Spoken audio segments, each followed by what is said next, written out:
नमस्कार दोस्तों, स्वागत है आपका प्रगति एमपीपीएससी के यूट्यूब चैनल पर। अब हम मई 2022 में चर्चा में रहे महत्वपूर्ण मुद्दों को पढ़ लेते हैं। मई 2022 में चर्चा में रहे महत्वपूर्ण मुद्दों के अंतर्गत सबसे पहले हम राष्ट्रीय परिदृश्य देख लेते हैं और इसके अंतर्गत सबसे पहली बात भारत के 52वें बाघ अभ्यारण्य टाइगर रिजर्व के बारे में है। हाल ही में रामगढ़ विषधारी अभ्यारण्य को भारत का 52वां टाइगर रिजर्व घोषित किया गया है। ज्ञात हो, रामगढ़ विषधारी अभ्यारण्य राजस्थान में स्थित है। तो इस प्रकार से राजस्थान में अब 4 टाइगर रिजर्व हो गए हैं, जिसमें Ranthambore tiger reserve, Sariska tiger reserve, Mukundra hills tiger reserve और चौथा रामगढ़ विषधारी अभ्यारण्य राजस्थान। तो हमारी एग्जाम में पूछा जा सकता है, सही जोड़ी मिलाने में एमपीपीएससी में प्रश्न विगत वर्षों में पूछे गए हैं, तो पूछा जा सकता है कि रामगढ़ विषधारी अभ्यारण्य और आगे संबंधित राज्य का नाम दे देंगे। या टाइगर रिजर्व के बारे में भी पूछा जा सकता है कि 52वां टाइगर रिजर्व कौन सा है। अब इसके बारे में थोड़ा और जान लेते हैं कि राजस्थान में ये जो रामगढ़ विषधारी अभ्यारण्य है, इसमें बाघों के साथ साथ भेड़िया, तेंदुआ, भालू, लकड़बग्घा, सियार, चिंकारा, नीलगाय, लोमड़ी आदि वन्य जीवों का भी आदर्श निवास स्थल माना जाता है। तो बाघ के लिए तो निवास स्थल है ही, ये अन्य जानवरों के लिए भी है। महत्वपूर्ण बात इसमें यही है कि हम ये जानें कि रामगढ़ विषधारी अभ्यारण्य अब भारत का 52वां टाइगर रिजर्व है और ये कहाँ स्थित है? राजस्थान में। अगली बात देखते हैं। अगली बात आईपीसी की धारा 124A से संबंधित है। हाल ही में सुप्रीम कोर्ट ने आईपीसी की धारा 124A पर अंतरिम रोक लगा दी है। अब हमारी एग्जाम में पूछा जा सकता है धारा 124A के बारे में। तो धारा 124A राजद्रोह कानून से संबंधित है, सेडिशन लॉ से संबंधित है। सुप्रीम कोर्ट ने 162 वर्ष पुराने राजद्रोह कानून पर अंतरिम रोक लगा दी है, जैसा कि अभी हमने जाना, और इस कानून पर केंद्र सरकार को पुनर्विचार करने का निर्देश दिया है। कब? 11 मई 2022 को। और पुनर्विचार की प्रक्रिया पूरी होने तक इस कानून से जुड़ी जो आईपीसी की धारा है 124A व्यवहारिक रूप से निष्प्रभावी और निष्क्रिय हो गई है। तो ये बातें हमें ध्यान रखना है। अगर पूछा जाएगा धारा 124A के बारे में, तो हमें ध्यान रखना है कि ये आईपीसी की धारा 124 है जो राजद्रोह कानून सेडिशन लॉ से संबंधित है। अब राजद्रोह या देशद्रोह का क्या मतलब है इस धारा के तहत, इसको थोड़ा हम समझ लेते हैं। तो धारा 124 राजद्रोह को ऐसे कृत्य के रूप में परिभाषित करता है जो बोले या लिखे गए शब्दों या संकेतों द्वारा या दृश्य प्रस्तुति द्वारा भारत में विधि द्वारा स्थापित सरकार के प्रति घृणा या अवमान या असंतोष पैदा करे या उसका प्रयत्न करे। तो इस कृत्य को क्या कहा जाएगा कि देशद्रोह है या राजद्रोह है। महत्वपूर्ण बात यह है कि धारा 124 पर सुप्रीम कोर्ट ने पुनर्विचार की प्रक्रिया पूरी होने तक अंतरिम रोक लगा दी है। हमें ध्यान रखना है धारा 124 आईपीसी की जो है वो राजद्रोह कानून से संबंधित है। चलते हैं आगे, अगली बात देखते हैं। अगली बात भारत के पहले अमृत सरोवर से संबंधित है। अगर आपके एग्जाम में पूछा जाएगा कि भारत का पहला अमृत सरोवर किस राज्य में स्थापित किया गया है, तो उसका उत्तर होगा उत्तर प्रदेश। तो हाल ही में भारत का पहला अमृत सरोवर उत्तर प्रदेश के रामपुर जिले के पटवाई में स्थापित किया गया और इसका उद्घाटन कब किया गया? 13 मई 2022 को। किसके द्वारा? देश के अल्पसंख्यक कल्याण मंत्री द्वारा। तो भारत का जो अमृत सरोवर है या अमृत सरोवर मिशन है, तो इसीलिए चर्चा में आ जाता है। तो हम जान लेते हैं मिशन अमृत सरोवर के बारे में। तो मिशन अमृत सरोवर, इसका प्रारंभ कब हुआ? 24 अप्रैल 2022। 24 अप्रैल जैसा कि ज्ञात है कि ये पंचायती राज दिवस है। अगर पूछा जाएगा कि पंचायती राज दिवस कब मनाया जाता है, तो 24 अप्रैल को। तो उसी अवसर पर यह प्रारंभ हुआ। क्या उद्देश्य है? आजादी के अमृत महोत्सव के उत्सव के रूप में प्रत्येक जिले में 75 जल निकायों का विकास और उसका कायाकल्प करना। आजादी का अमृत महोत्सव, इसका क्या मतलब है कि हम स्वतंत्रता के 75 वर्ष को उत्सव के रूप में मना रहे हैं। तो उसी को यहाँ पर कहा जा रहा है कि आजादी के अमृत महोत्सव, यानी आजादी के 75 वर्ष। और इसी उत्सव में हम क्या करेंगे? प्रत्येक देश के प्रत्येक जिले में 75 जल निकायों का कायाकल्प करेंगे। तो यही इस मिशन का उद्देश्य है। कुछ लक्ष्य भी इसमें रखे गए हैं कि यह मिशन 15 अगस्त 2023 तक पूरा किए जाने का उद्देश्य बनाया गया है या लक्ष्य रखा गया है। क्या है लक्ष्य? देश में प्रत्येक जिले में 75 जल निकायों का कायाकल्प या विकास करना। एक और इसमें व्यापक उद्देश्य निहित है कि भविष्य के लिए जल संरक्षण भी किया जाए। अब इस लक्ष्य को पूरा करने के लिए 1 एकड़ या उससे अधिक के क्षेत्रफल में 50,000 जलाशयों का निर्माण किया जाएगा। इनमें से प्रत्येक अमृत सरोवर का जो क्षेत्रफल होगा वो 1 एकड़ होगा, जिसमें 10,000 घन मीटर की जल धारण क्षमता होगी। जैसा कि हमने बात की कि इस मिशन को पूरा करने का लक्ष्य क्या है? 15 अगस्त 2023। अब इसका नोडल मंत्रालय क्या है? नोडल मंत्रालय ग्रामीण विकास मंत्रालय, भारत सरकार। हालांकि 6 अन्य मंत्रालयों और विभागों को यह मिशन समन्वित करता है, जिसमें ग्रामीण विकास विभाग, भूमि संसाधन विभाग, पेयजल एवं स्वच्छता विभाग, जल संसाधन विभाग, पंचायती राज मंत्रालय, पर्यावरण वन एवं जलवायु परिवर्तन मंत्रालय। एक और बात इसमें महत्वपूर्ण है कि मिशन का तकनीकी भागीदार कौन है? Bhaskaracharya institute for space application and geo informatics. तो ध्यान रखना है इसे। महत्वपूर्ण बात यही है कि भारत का पहला अमृत सरोवर उत्तर प्रदेश में स्थापित किया गया है। तो मिशन अमृत सरोवर के बारे में ध्यान रखना है कि इसका प्रारंभ कब हुआ, क्या उद्देश्य है। पूछा जा सकता है कि अमृत सरोवर के अंतर्गत कितने जल निकायों का कायाकल्प करने की बात है। तो देश के प्रत्येक जिले में 75 जल निकाय। कब तक पूरा किया जाएगा? नोडल मंत्रालय क्या है? तकनीकी भागीदार कौन है? Bhaskaracharya institute for space application and geo informatics. ये बातें ध्यान रखती हैं। चलते हैं आगे। अगली जानकारी जम्मू कश्मीर विधानसभा सीटों के पुनर्परिसीमन से संबंधित है। हाल ही में जम्मू कश्मीर के परिसीमन के लिए परिसीमन आयोग की फाइनल रिपोर्ट आ गई है। कब? 5 मई 2022 में। और उसी के अनुसार नए परिसीमन के बाद जम्मू कश्मीर में विधानसभा सीटों की कुल संख्या 90 हो गई है। पहले संख्या 83 थी। अब हम जम्मू कश्मीर के लिए गठित परिसीमन आयोग के बारे में जान लेते हैं। जम्मू कश्मीर में परिसीमन के लिए परिसीमन आयोग का गठन कब किया गया था? मार्च 2020 में। मार्च 2020 में 3 सदस्यीय आयोग था, जिसकी अध्यक्षा थी न्यायमूर्ति रंजना प्रकाश देसाई। सुप्रीम कोर्ट की ये न्यायाधीश रही हैं। अन्य सदस्यों में सुशील चंद्रा और के शर्मा। सुशील चंद्रा मुख्य चुनाव आयुक्त रहे हैं और के शर्मा जम्मू कश्मीर के निर्वाचन आयुक्त। तो 3 सदस्यीय परिसीमन आयोग का गठन मार्च 2020 में किया गया। इसके कार्यकाल को 2 बार बढ़ाया गया और इसने अपनी फाइनल रिपोर्ट, जैसा कि हमने बात की, 5 मई 2022 को दी। अब जम्मू कश्मीर में इससे पहले वर्ष 1995 में परिसीमन किया गया था और 1995 में जो परिसीमन किया गया था तो उसका आधार 1981 की जनगणना थी। लेकिन जो अभी ये परिसीमन हुआ है इसमें जो आधार है 2011 की जनगणना को आधार बनाया गया है। अब हम जो जम्मू कश्मीर के संबंध में परिसीमन हुआ उसके बारे में हम कुछ और बातें जान लेते हैं, निष्कर्ष देख लेते हैं कि क्या क्या निष्कर्ष निकल के आए हैं। जैसे अभी हमने एक बात की कि नए परिसीमन के बाद विधानसभा सीटों की कुल संख्या कितनी हो गई है? 90। पहले ये संख्या 83 थी, यानी 7 सीटों की यहाँ पर वृद्धि हुई है। एक बात यहाँ पर ध्यान रखना है कि पाक अधिकृत कश्मीर की 24 सीटें इस परिसीमन में शामिल नहीं है। हमने कहा कि 7 सीटों की वृद्धि हुई है, 7 सीटों की वृद्धि हुई है। तो जम्मू कश्मीर में एक क्षेत्र है जम्मू और एक क्षेत्र है कश्मीर। तो जम्मू क्षेत्र में 6 सीटों की वृद्धि हुई है, वहीं कश्मीर क्षेत्र में 1 सीट की वृद्धि हुई है। ये बात ध्यान रखना है। एक बात और महत्वपूर्ण है इसमें कि पहले जम्मू कश्मीर विधानसभा में शेड्यूल्ड कास्ट के लिए 7 सीटें आरक्षित थी, वो अभी भी हैं। लेकिन एसटी के लिए कोई भी सीट आरक्षित नहीं थी। लेकिन इस परिसीमन के बाद अब एसटी के लिए 9 सीटें आरक्षित की गई हैं, यानी ये महत्वपूर्ण परिवर्तन है।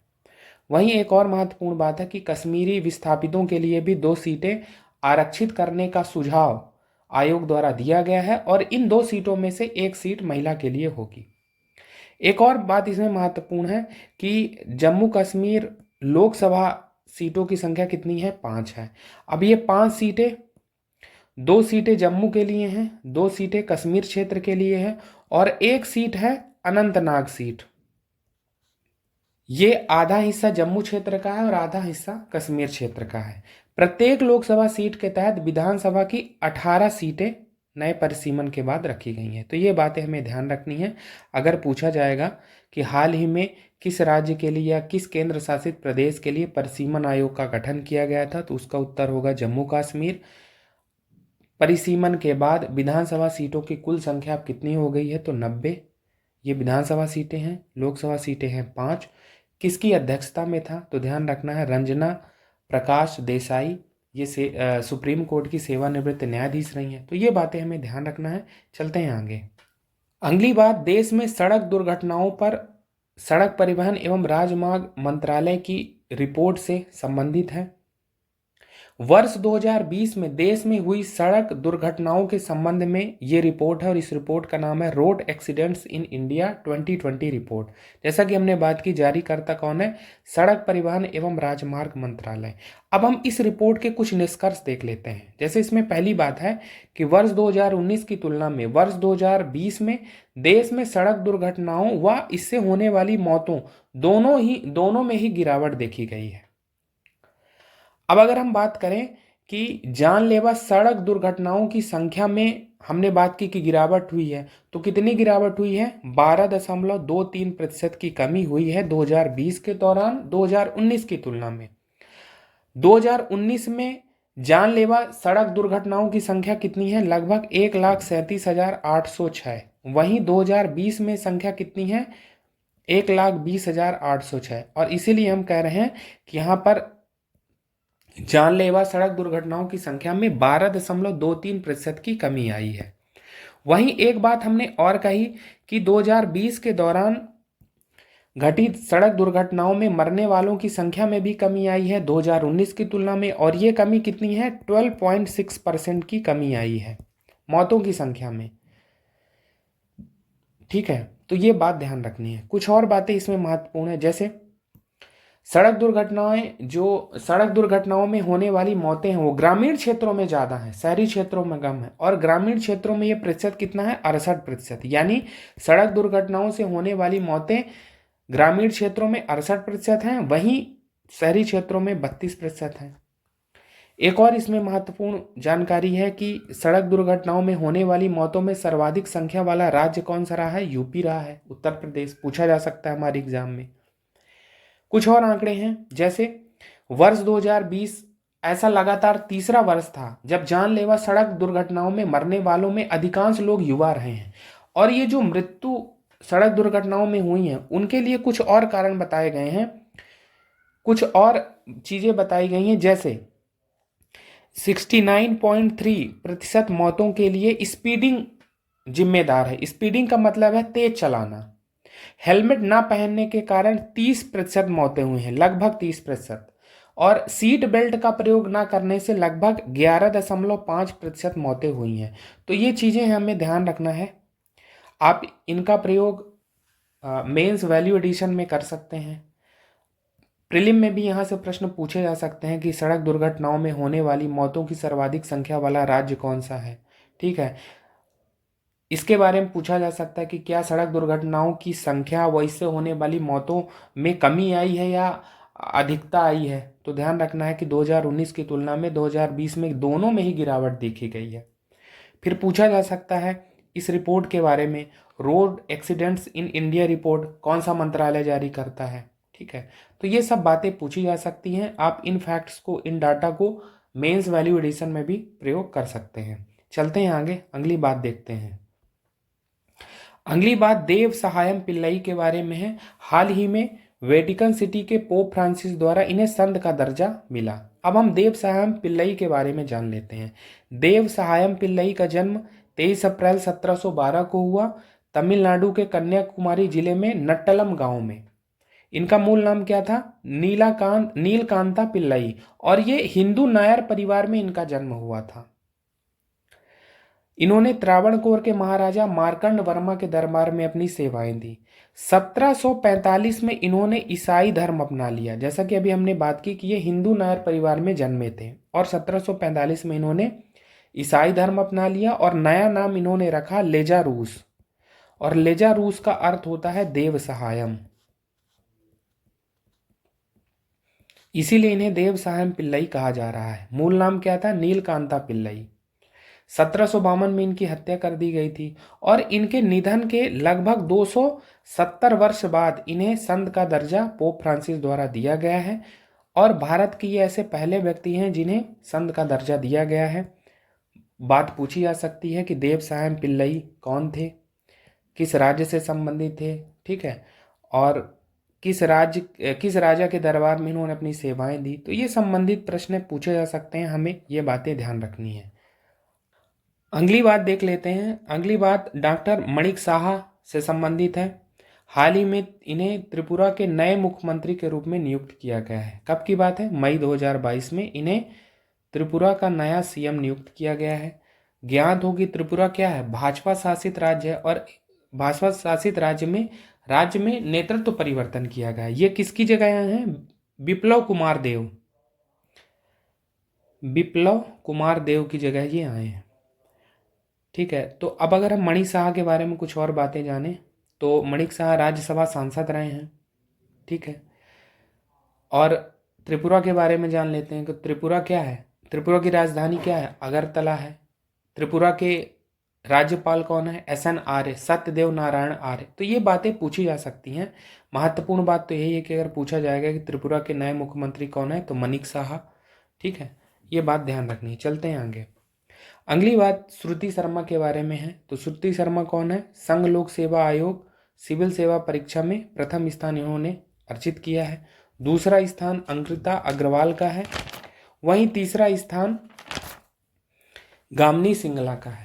तो पूछा जा सकता है, अगर एग्जाम में पूछा जाएगा श्रुति शर्मा कौन है, तो ये ध्यान रखना है कि ये इन्होंने UPSC सिविल सर्विसेज एग्जाम 2021 में पहला स्थान अर्जित किया। तो ये बातें ध्यान रखना है। अब हम चलते हैं आगे और अंतर्राष्ट्रीय परिदृश्य में चर्चा में रहे महत्वपूर्ण मुद्दों को पढ़ लेते हैं। अंतर्राष्ट्रीय परिदृश्य में सबसे पहली बात विश्व प्रेस स्वतंत्रता सूचकांक वर्ल्ड प्रेस फ्रीडम इंडेक्स 2022 के बारे में है। यह विभिन्न देशों में प्रेस की स्वतंत्रता की स्थिति का आकलन करता है। विश्व प्रेस स्वतंत्रता सूचकांक आकलनकर्ता कौन है? Reporters without borders. इसका फ्रांसीसी नाम है reporters sense frontiers, RSF, reporters sense frontiers. और विश्व प्रेस स्वतंत्रता दिवस 3 मई के अवसर पर यह आकलन जारी किया जाता है। तो ध्यान रखना है, पूछा जा सकता है कि वर्ल्ड प्रेस फ्रीडम इंडेक्स कौन जारी करता है? रिपोर्टर्स विदाउट बॉर्डर्स क्या है? ये फ्रांस का NGO है। कब जारी करता है? 3 मई, विश्व प्रेस स्वतंत्रता दिवस के अवसर पर। अब अगर हम इस इंडेक्स के निष्कर्ष देखें तो पहला स्थान है नॉर्वे का, और ये लगातार छठा वर्ष है कि नॉर्वे ने प्रथम स्थान इसमें प्राप्त किया है। दूसरा स्थान डेनमार्क का है, तीसरा स्वीडन का है, और अंतिम स्थान किसका रहा है? उत्तर कोरिया का। भारत की स्थिति इसमें यह है कि भारत 180 देशों में 150वें स्थान पर रहा, यानी भारत में प्रेस की स्वतंत्रता को लेकर चिंताजनक स्थिति बनी हुई है। पिछले वर्ष की बात करें तो पिछले वर्ष भारत का स्थान 180 देशों में 142वां था। अब भारत की रैंक गिरी है, 142 से 150 पहुंची है। क्या कारण हो सकते हैं? तो रिपोर्ट में कुछ कारण बताए गए हैं, जैसे पत्रकारों के खिलाफ हिंसा में वृद्धि, राजनीतिक रूप से पक्षपातपूर्ण मीडिया में वृद्धि। तो ये कारण इस रिपोर्ट में बताए गए हैं भारत की रैंक गिरने के लिए वर्ल्ड प्रेस फ्रीडम इंडेक्स 2022 में। तो ध्यान रखना है, ये बातें महत्वपूर्ण है कि भारत का स्थान कौन सा है, फर्स्ट पे कौन है, कौन वर्ल्ड प्रेस फ्रीडम इंडेक्स जारी करता है, कब जारी होता है। चलते हैं आगे। अगली बात भारतीय प्रधानमंत्री नरेंद्र मोदी की यूरोपीय देशों जर्मनी, डेनमार्क व फ्रांस की यात्राओं से संबंधित है। ये यात्राएं 2 से 4 मई 2022 के दौरान की गई। कुछ बातें हैं जो हमें ध्यान रखनी चाहिए। जर्मनी की राजधानी क्या है? बर्लिन। डेनमार्क की कोपेनहेगन। वहीं फ्रांस की राजधानी पेरिस है। तो ये बातें ध्यान रखना है। अब हम देख लेते हैं कि इन यात्राओं के दौरान क्या महत्वपूर्ण बातें रहीं। जैसे पहली महत्वपूर्ण बात यह है जर्मनी के संबंध में, तो जब प्रधानमंत्री मोदी की जर्मनी यात्रा हुई तो उसी समय छठा भारत जर्मनी अंतर सरकारी विचार विमर्श, sixth India Germany inter governmental consultation IGC आयोजित हुआ और उसकी सह अध्यक्षता भारतीय प्रधानमंत्री और जर्मन चांसलर ने की। जर्मन चांसलर इस समय कौन है? ओलाफ सोल्ज है, ध्यान रखना है, ठीक है। अब अगर हम IGC के बारे में कुछ बातें जाने, India Germany inter governmental consultation के बारे में, तो IGC द्विपक्षीय संबंधों हेतु ऐसी व्यवस्था है जिसके तहत दोनों देशों के शासन प्रमुख, वरिष्ठ मंत्री एवं वाणिज्यिक भागीदार 2 वर्षों में एक बार विस्तृत बैठक एक दूसरे के देश में बारी बारी से करते हैं। जर्मनी अपने कुछ मित्र देशों के साथ ऐसी बैठकें करता रहा है, जबकि भारत केवल जर्मनी के साथ ऐसी वार्ता कर रहा है वर्ष 2011 से, तो ये ध्यान रखना है। अगली बात डेनमार्क देश से संबंधित है। अगर ये पूछा जाएगा कि ग्रीन स्ट्रेटेजिक पार्टनरशिप किन दो देशों के बीच है, तो भारत व डेनमार्क के बीच। तो जब भारतीय प्रधानमंत्री ने डेनमार्क की यात्रा की 3 मई को, तो हरित सामरिक साझेदारी ग्रीन स्ट्रेटेजिक पार्टनरशिप की समीक्षा इस दौरान की गई। और भी बहुत मुद्दे हैं जिन पर बात हुई। अब ये ग्रीन स्ट्रेटेजिक पार्टनरशिप क्या है? इसके अंतर्गत ग्रीन ग्रोथ, क्लाइमेट चेंज, इन मुद्दों पर सुझाव लिए जाते हैं या इन मुद्दों पर सुझाव हेतु ये बनाई गई है। तो ये बातें ध्यान रखनी है। पूछा जाएगा कि ग्रीन स्ट्रेटेजिक पार्टनरशिप में सम्मिलित देश कौन कौन से हैं, तो भारत और डेनमार्क। तो इस प्रकार से भारतीय प्रधानमंत्री नरेंद्र मोदी की जर्मनी, डेनमार्क व फ्रांस की यात्राओं से संबंधित ये महत्वपूर्ण बातें हैं। अब इसी दौरान जब उनकी डेनमार्क की यात्रा चल रही थी, तभी द्वितीय भारत नार्डिक शिखर सम्मेलन का आयोजन 4 मई 2022 को कोपनहेगन, जो कि डेनमार्क की राजधानी, वहां आयोजित किया गया। Second India Nordic summit. अब नॉर्डिक का क्या मतलब है, इसको हम समझ लेते हैं। तो नॉर्डिक क्या है? उत्तरी यूरोप और उत्तरी अटलांटिक में एक भौगोलिक व सांस्कृतिक क्षेत्र है और उन्हीं को नार्डिक देश भी कहा जाता है। और नार्डिक देश में कौन कौन से देश सम्मिलित हैं? डेनमार्क, नॉर्वे, आइसलैंड, स्वीडन व फिनलैंड। जैसा कि हमने बताया कि ये जो नॉर्डिक देश हैं उत्तरी यूरोप और उत्तरी अटलांटिक में एक भौगोलिक व सांस्कृतिक क्षेत्र है। अभी हमने इसमें ये चीज समझी कि जो सेकंड भारत नार्डिक शिखर सम्मेलन वो कहाँ हुआ? कोपनहेगन, जो कि डेनमार्क की राजधानी है। कब? 4 मई 2022 को। तो ये सब चीजें, हालांकि इसकी पहली बैठक कब हुई थी? 2018 में, स्टॉकहोम, स्वीडन में। तो पूछा जा सकता है कि भारत नार्डिक शिखर सम्मेलन जो द्वितीय है वो कहाँ हुआ, ठीक है। तो इस प्रकार से प्रधानमंत्री मोदी की यूरोपीय देशों की जो यात्राएं हैं वो महत्वपूर्ण हो जाती है। पहला तो हमने जर्मनी के संबंध में क्या पढ़ा? IGC के बारे में। डेनमार्क के संबंध में हमने पढ़ा ग्रीन स्ट्रेटेजिक पार्टनरशिप के बारे में। वहीं सेकंड नार्डिक शिखर सम्मेलन के बारे में भी पढ़ा, जिसका आयोजन डेनमार्क के कोपनहेगन में किया गया। नार्डिक देशों के बारे में पूछा जा सकता है, तो ये बातें हमें ध्यान रखनी है। चलते हैं आगे। अगली बात भारतीय प्रधानमंत्री नरेंद्र मोदी की नेपाल यात्रा से संबंधित है, जो 16 मई 2022 को संपन्न हुई। अब इस नेपाल यात्रा में क्या बातें महत्वपूर्ण रहीं? तो भारत अंतर्राष्ट्रीय बौद्ध संस्कृति और विरासत केंद्र, जो कि लुम्बिनी में स्थापित किया गया है, इसके निर्माण का शिलान्यास किया गया। India international centre for Buddhist culture and heritage, इसका शिलान्यास लुम्बिनी में किया गया। अब इसका निर्माण कौन कर रहा है? तो इसका निर्माण भारत के सहयोग से हो रहा है। कौन कर रहा है? अंतर्राष्ट्रीय बौद्ध संघ नई दिल्ली द्वारा किया जा रहा है। तो ये बातें ध्यान रखनी है। पूछा जा सकता है किसके बारे में? India international centre for Buddhist culture and heritage, ये कहाँ स्थापित है? लुम्बिनी, नेपाल में। और कौन बना रहा है? इसका निर्माण कौन कर रहा है? तो IBC नई दिल्ली, इंटरनेशनल बुद्धिस्ट कन्फेडरेशन। तो ये बातें ध्यान रखनी है, प्रधानमंत्री नरेंद्र मोदी की नेपाल यात्रा से संबंधित है। अब हम चलते हैं आगे। अगली बात चौथे क्वाड शिखर सम्मेलन से संबंधित है, जिसका आयोजन टोक्यो, जापान में 24 मई 2022 को किया गया। क्वाड का मतलब यहाँ है क्वाड्रिलेटरल सिक्योरिटी डायलॉग, जिसका गठन 2017 में किया गया 4 देशों द्वारा, भारत, अमेरिका, जापान व ऑस्ट्रेलिया। अब ये क्वाड शिखर सम्मेलन की चौथी बैठक है। जैसा कि हमने बात की, इसका आयोजन कहाँ हुआ? टोक्यो जापान में 24 मई 2022 को। और इसी संदर्भ में भारतीय प्रधानमंत्री ने जापान यात्रा की 22 से 24 मई 2022 को। ठीक है, अब इस सम्मेलन की जो महत्वपूर्ण बातें हैं उसे ध्यान से पढ़ लेते हैं। जैसे पहली बात है, हिंद प्रशांत क्षेत्र में समुद्री गतिविधियों के नियंत्रण व निगरानी के लिए आईपीएमडीए की स्थापना की घोषणा इस सम्मेलन की प्रमुख बात रही। आईपीएमडीए का मतलब है Indo Pacific partnership for maritime domain awareness. क्या उद्देश्य है? हिंद प्रशांत क्षेत्र में समुद्री गतिविधियों का नियंत्रण या उसकी निगरानी, और इस क्षेत्र में अवसंरचना विकास के लिए 50 अरब डॉलर खर्च करने की बात भी कही गई है।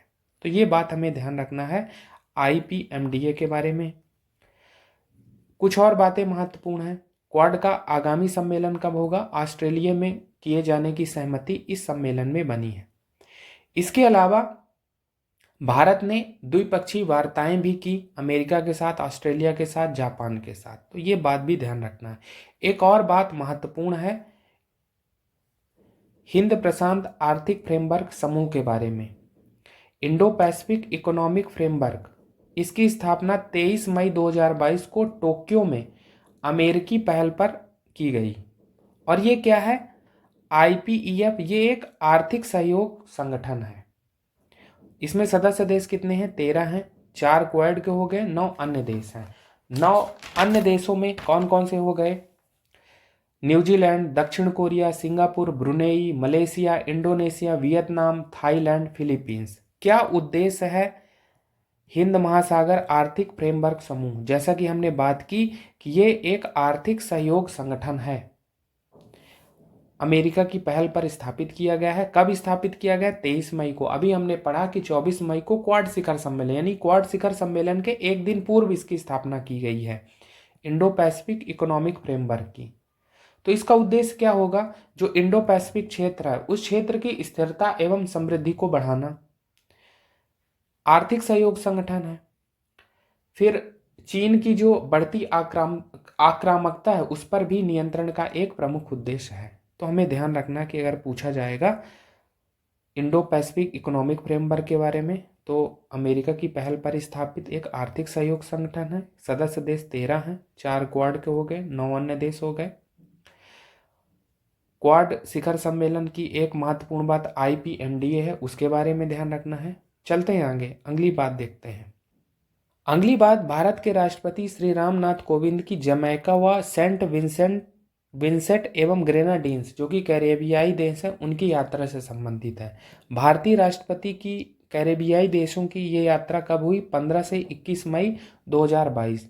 एक बात ध्यान रखना है कि ये भारत के किसी राष्ट्रपति द्वारा इन 2 देशों की यह पहली ही यात्रा। 2 देश कौन से हैं? जमैका, जिसकी राजधानी, जमैका की राजधानी क्या है? किंगस्टन। ये ध्यान रखना है, पूछा जा सकता है। जमैका की राजधानी किंगस्टन। वहीं सेंट विंसेंट एवं ग्रेनाडीन्स, इसकी राजधानी क्या है? किंग्सटाउन। ठीक है, तो इन 2 कैरेबियाई देशों की यात्रा भारतीय राष्ट्रपति ने की है, ध्यान रखना है। कब की है? मई 2022 में। चलते हैं आगे, अगली बात देखते हैं। अगली बात, फिनलैंड व स्वीडन द्वारा नेटो की सदस्यता हेतु औपचारिक आवेदन किया गया है, इससे संबंधित है। फिनलैंड व स्वीडन, जैसा कि हमने बात की कि एक नॉर्डिक देश है। नॉर्डिक का मतलब है उत्तरी यूरोप व उत्तरी अटलांटिक में एक भौगोलिक व सांस्कृतिक क्षेत्र। तो फिनलैंड व स्वीडन द्वारा नेटो की सदस्यता हेतु औपचारिक आवेदन किया गया। हमारे एग्जाम में पूछा जा सकता है, हाल ही किन देशों द्वारा नेटो की सदस्यता हेतु औपचारिक आवेदन किया गया है।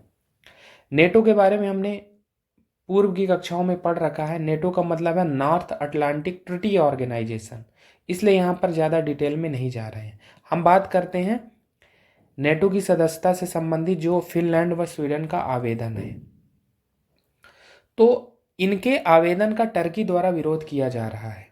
एक बात यहाँ पर ध्यान रखना है कि नेटो का संविधान कहता है कि किसी देश को इस संगठन की सदस्यता अगर प्राप्त करना है तो शेष सभी सदस्यों की सहमति आवश्यक है, और टर्की द्वारा इन 2 देशों का विरोध किया जा रहा है। तो महत्वपूर्ण यह है कि हम ये जाने कि क्यों विरोध हो रहा है।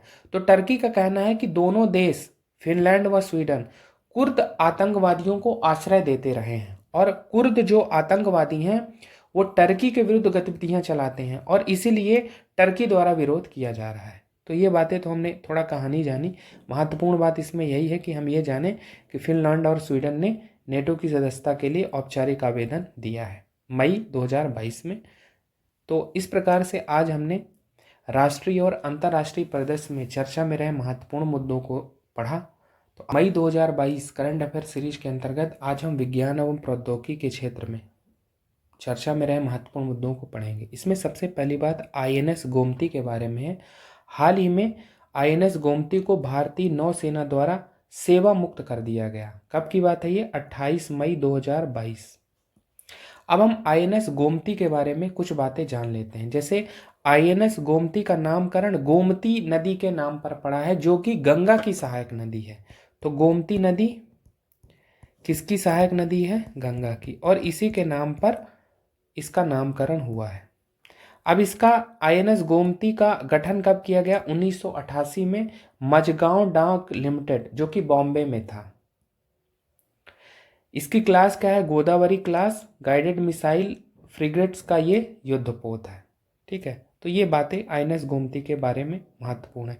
एक और बात इसमें महत्वपूर्ण है इसकी भूमिका को लेकर।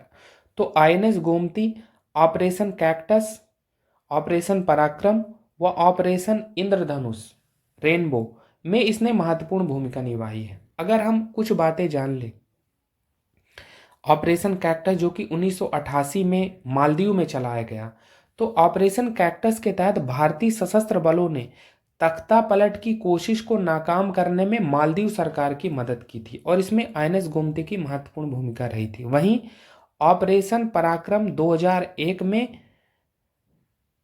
संसद पर आतंकवादी हमले के मद्देनजर शुरू किया गया, ये ध्यान रखना है। ऑपरेशन इंद्रधनुष, ऑपरेशन रेनबो 2004 में श्रीलंका में चलाया गया। श्रीलंका सरकार के साथ साझेदारी में सुनामी प्रभावित लोगों की सहायता हेतु इसे चलाया गया था। अब हाल ही में चर्चा में क्यों रहा है आईएनएस गोमती? जैसा कि हमने बात की कि इसे भारतीय नौसेना से सेवा मुक्त कर दिया गया है। तो नौसेना से कार्यमुक्त किए जाने के बाद इस पोत को लखनऊ में गोमती नदी के तट पर स्थापित किया जाएगा ओपन एयर संग्रहालय के रूप में, और उसी रूप में उसे जीवंत रखने की कोशिश की जाएगी। तो ध्यान रखना है, इतनी कहानी जो हमने पढ़ी है आईएनएस गोमती के बारे में, तो महत्वपूर्ण बात इसमें यही है। चलते हैं आगे, अगली बात देखते हैं। अगली बात आईएनएस निर्देशक के बारे में है। तो आईएनएस निर्देशक क्या है? ये भारतीय नौसेना का सर्वेक्षण पोत है, सर्वे वेसल है, और ये दूसरा है अपनी श्रेणी का। बात करेंगे अभी आगे।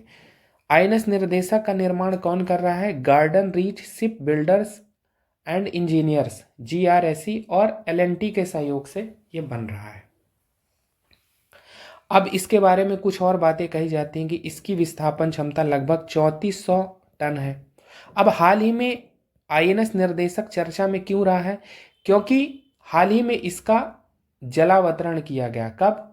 26 मई को। कहाँ? चेन्नई के निकट कट्टुपल्ली में, और इसीलिए ये सर्वे वेसल या सर्वेक्षण पोत चर्चा में रहा। अब अगर हम आईएनएस निर्देशक के बारे में कुछ जाने तो रक्षा मंत्रालय द्वारा 4 सर्वे वेसल लार्ज के निर्माण हेतु GRSE यानी गोवा रीच शिप बिल्डर्स के साथ अनुबंध किया गया था अक्टूबर 2021 में।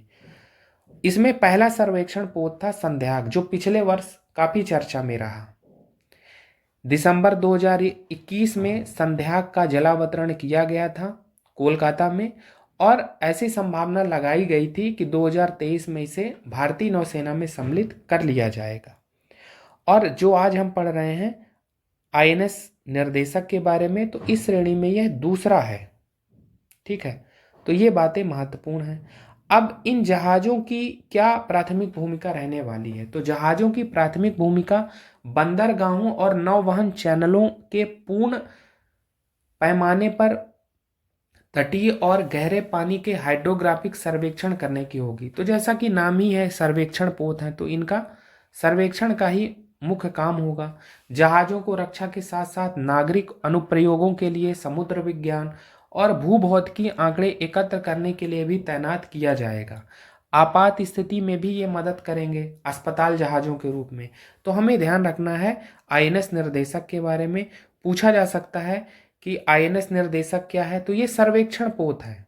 ठीक है, कौन बना रहा है? गार्डन रीच शिप बिल्डर्स और एलएनटी का भी सहयोग है। ठीक है, संध्याक पहला पोत था सर्वेक्षण, ये दूसरा है। तो ध्यान रखना है ये बातें। चलते हैं आगे। अगली बात आईएनएस सूरत व आईएनएस उदयगिरी के बारे में है। ये क्या है? स्वदेश निर्मित युद्धपोत है। हाँ, इनका निर्माण किसके द्वारा किया गया? मझगांव डाक लिमिटेड मुंबई द्वारा। अब ये चर्चा में क्यों रहे हैं? क्योंकि इन दोनों आईएनएस सूरत व आईएनएस उदयगिरी का जलावतरण किया गया है। कब? 17 मई 2022 को। ठीक है, दोनों युद्धपोतों को नौसैनिक डिजाइन निदेशालय द्वारा देश में ही डिजाइन किया गया है। इस प्रकार से यह पहला अवसर है जब देश में ही निर्मित दो युद्धपोतों का एक साथ जलावतरण किया जा रहा है। अब हम आईएनएस सूरत व आईएनएस उदयगिरी के बारे में कुछ बातें जान लेते हैं जो पूछी जा सकती है। जैसे आईएनएस सूरत प्रोजेक्ट 15B श्रेणी का 14वां विध्वंसक जहाज है। इसकी क्लास क्या है? कोलकाता। अब ये चौथा है, तो अन्य तीन कौन कौन से हैं? आईएनएस विशाखापत्तनम, इसे 2021 में कमीशन किया गया था। INS Mormugao, INS Imphal. अब आईएनएस सूरत इसका नाम है, तो इसका नामकरण जान लेते हैं कि किस आधार पर है। तो गुजरात की वाणिज्यिक राजधानी सूरत है और उसी के नाम पर किया गया है। क्यों किया गया है? क्योंकि सूरत शहर का एक समृद्ध समुद्री व जहाज निर्माण का इतिहास रहा है। आईएनएस उदयगिरी के बारे में जान लेते हैं। तो यह 17A युद्धपोत श्रृंखला का तीसरा जहाज है और इसका नामकरण किया गया है कि आंध्र प्रदेश राज्य में स्थित पर्वत श्रृंखला के नाम पर। ये जो आईएनएस उदयगिरी है, पूर्ववर्ती उदयगिरी लैंडर श्रेणी के ASW युद्धपोत का ये नया रूप है, जिसने 1976 से 2007 तक अपनी सेवाएं दी। तो ये बातें महत्वपूर्ण है, ध्यान रखना है। सबसे महत्वपूर्ण बात यही है कि आईएनएस सूरत व उदयगिरी स्वदेश निर्मित युद्धपोत हैं। कौन निर्माण कर रहा है? मझगांव डाक लिमिटेड मुंबई द्वारा। चलते हैं आगे, अगली बात देखते हैं।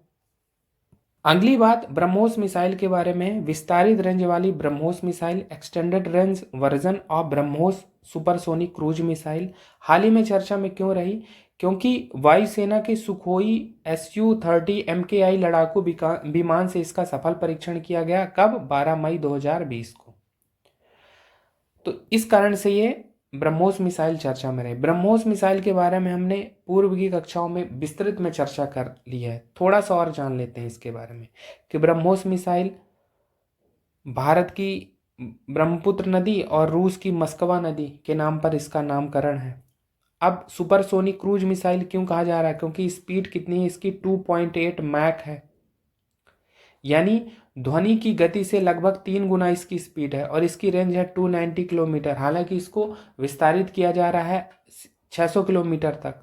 तो ये बातें महत्वपूर्ण हैं और जो कंटेक्स्ट है वो ध्यान रखना है। इस कारण से ये ब्रह्मोस मिसाइल चर्चा में रही है। ये बातें ध्यान रखना है ब्रह्मोस मिसाइल के बारे में। चलते हैं आगे।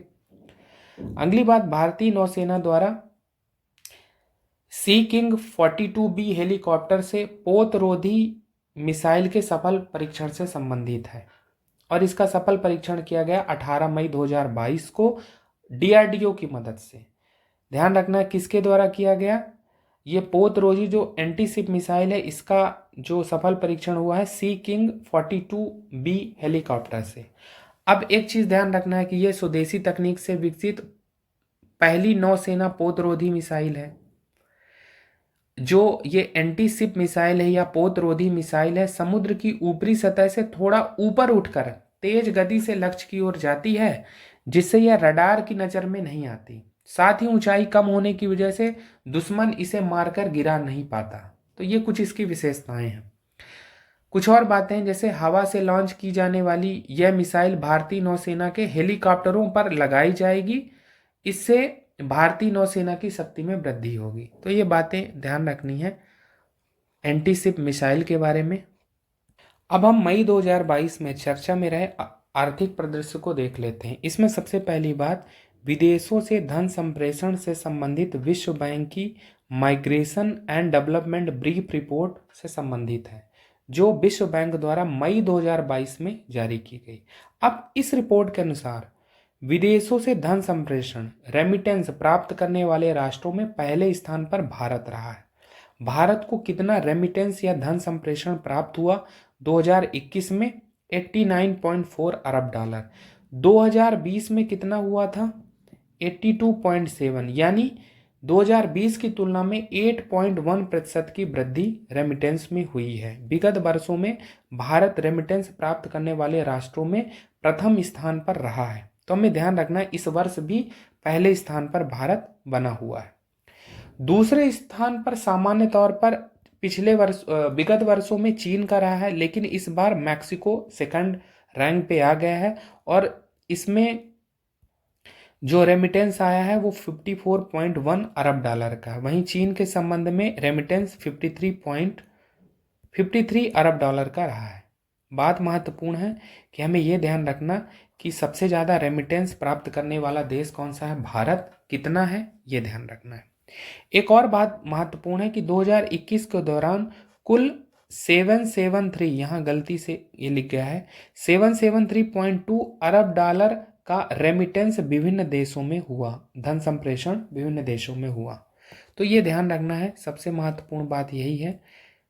आप इसका प्रयोग मेंस वैल्यू एडिशन में भी कर सकते हैं आवश्यकता अनुसार। और अगर प्रीलिम में आपके पूछा जा सकता है कि migration and development brief report कौन निकालता है, तो विश्व बैंक निकालता है।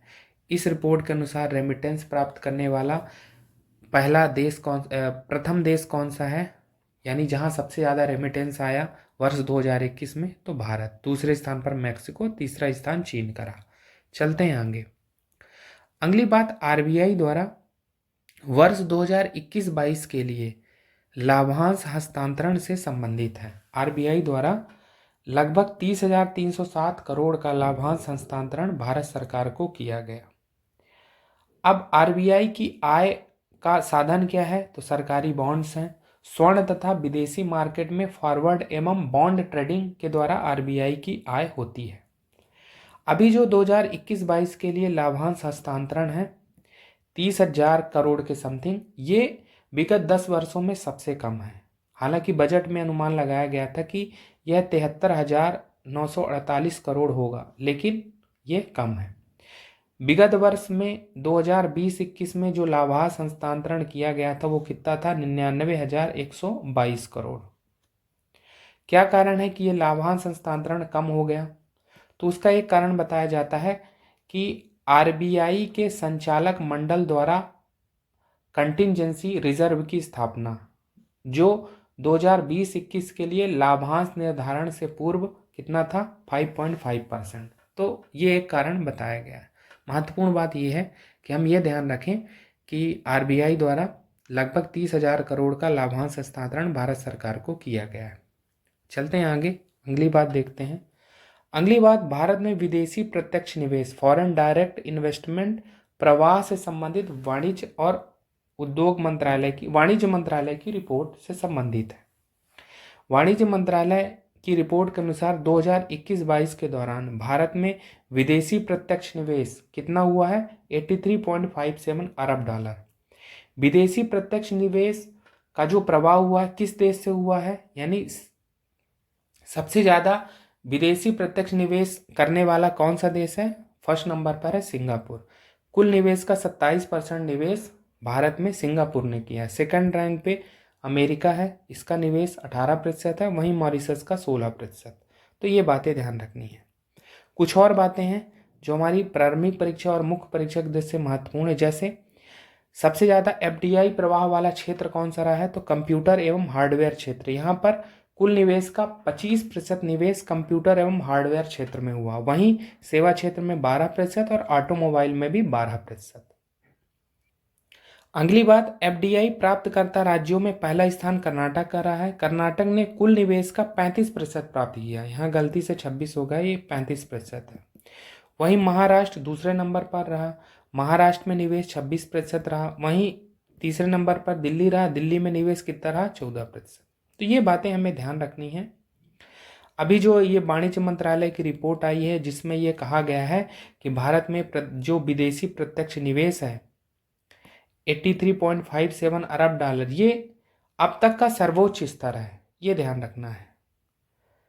वाणिज्य मंत्रालय की रिपोर्ट 2021-22 के दौरान के अवस्थिति को बताती है, ध्यान रखना है, पूछा जा सकता है। तो इस प्रकार से आज हमने विज्ञान एवं प्रौद्योगिकी एवं आर्थिक परिदृश्य को देखा जो मई 2022 करंट अफेयर से संबंधित है। तो आई 2022 करंट अफेयर सीरीज के अंतर्गत आज हम नियुक्तियों और निधन के कारण चर्चा में रहे महत्वपूर्ण व्यक्तित्वों को देख लेते हैं। इसमें सबसे पहला नाम एंथनी अल्बनीज का है। एंथनी अल्बनीज को हाल ही में ऑस्ट्रेलिया का नया प्रधानमंत्री नियुक्त किया गया है। ज्ञात हो 21 मई 2022 को ऑस्ट्रेलिया में चुनाव संपन्न हुए और लेबर पार्टी के एंथनी अल्बनीज ऑस्ट्रेलिया के नए प्रधानमंत्री नियुक्त किए गए। अगर पूछा जाएगा एंथनी अल्बनीज के बारे में तो हमें ध्यान रखना है। अगला नाम निधि छिब्बर जी के बारे में है। इन्हें हाल ही में केंद्रीय माध्यमिक शिक्षा board central board of secondary education का चेयरपर्सन नियुक्त किया गया है। अगर हम निधि छिब्बर के बारे में कुछ जानकारी जानें तो ये भारतीय प्रशासनिक सेवा की 1994 बैच की छत्तीसगढ़ कैडर की आईएएस अधिकारी रही हैं। तो अगर पूछा जाएगा निधि छिब्बर के बारे में या सीबीएसई के चेयरपर्सन के बारे में तो हमें ये बात ध्यान रखनी है। अगला नाम विनय कुमार सक्सेना जी का है। इन्हें हाल ही में दिल्ली का नया उपराज्यपाल नियुक्त किया गया है और इन्होंने अनिल बैजल की जगह ली है जिन्होंने व्यक्तिगत कारणों से अपना त्यागपत्र दे दिया था। तो अगर पूछा जाएगा कि दिल्ली के नए उपराज्यपाल कौन है तो विनय कुमार सक्सेना। अगला नाम राजीव कुमार जी का है जिन्हें भारत का नया मुख्य चुनाव आयुक्त चीफ इलेक्शन कमिश्नर नियुक्त किया गया है और ये देश के 25वें चीफ इलेक्शन कमिश्नर होंगे। इन्होंने सुशील चंद्रा की जगह ली है और इनका कार्यकाल फरवरी 2025 तक होगा। ज्ञात हो कि भारत में चुनाव आयुक्त या मुख्य चुनाव आयुक्त का जो कार्यकाल होता है 6 वर्ष या 65 वर्ष की आयु जो भी पहले होता है। तो हमें ध्यान रखना है कि भारत के नए मुख्य चुनाव आयुक्त कौन है, राजीव कुमार जी, और इन्होंने किसकी जगह ली है, सुशील चंद्रा जी की जगह ली है। अगला नाम कैंपबेल विल्सन का है। इन्हें हाल ही में एयर इंडिया का नया प्रबंध निदेशक सह सीईओ नियुक्त किया गया है। एयर इंडिया ज्ञात हो कि टाटा सन्स के स्वामित्व वाली कंपनी है। अगर हम कैंपबेल विल्सन के बारे में थोड़ी बातें जानें तो ये 50 वर्षीय हैं और इनके कार्यगत अनुभव के बारे में अगर हम जानें तो सिंगापुर एयरलाइंस व उसकी सहायक कंपनियों में रहते हुए नागरिक विमानन सेवा में इन्हें कार्य का 26 वर्ष का अनुभव है। और जैसा कि अभी हम इनके बारे में पढ़ा कि हाल ही में इन्हें एयर इंडिया का नया एमडी और सीईओ नियुक्त किया गया है। नाम ध्यान रखना है, कैंपबेल विल्सन। अगला नाम टेड्रोस अधनोम घेब्रेयेसस का है। ये WHO के महानिदेशक डायरेक्टर जनरल पुनर्नियुक्त किए गए हैं या पुनर्निर्वाचित किए गए हैं अपने 5 वर्ष के दूसरे कार्यकाल के लिए, ध्यान रखना है। अब अगर हम टेड्रोस अधनोम घेब्रेयेसस के बारे में जानें तो ये इथियोपिया के राजनीतिज्ञ रहे हैं, स्वास्थ्य मंत्री रहे हैं, विदेश मंत्री रहे हैं। पहली बार 2017 में ये चुने गए थे WHO के महानिदेशक और ऐसा पद संभालने वाले ये पहले अफ्रीकी भी रहे हैं। तो अगर पूछा जाएगा कि WHO के डायरेक्टर जनरल या महानिदेशक कौन है तो वो उनका नाम होगा टेड्रोस अधनोम घेब्रेयेसस। आगे नाम एलिजाबेथ बोर्न का है। ये फ्रांस की नई प्रधानमंत्री नियुक्त की गई हैं। बस इतनी ही बातें ध्यान रखना कि पूछा जाएगा कि एलिजाबेथ बोर्न के बारे में तो मैं ध्यान रखना कि फ्रांस की पीएम है ये।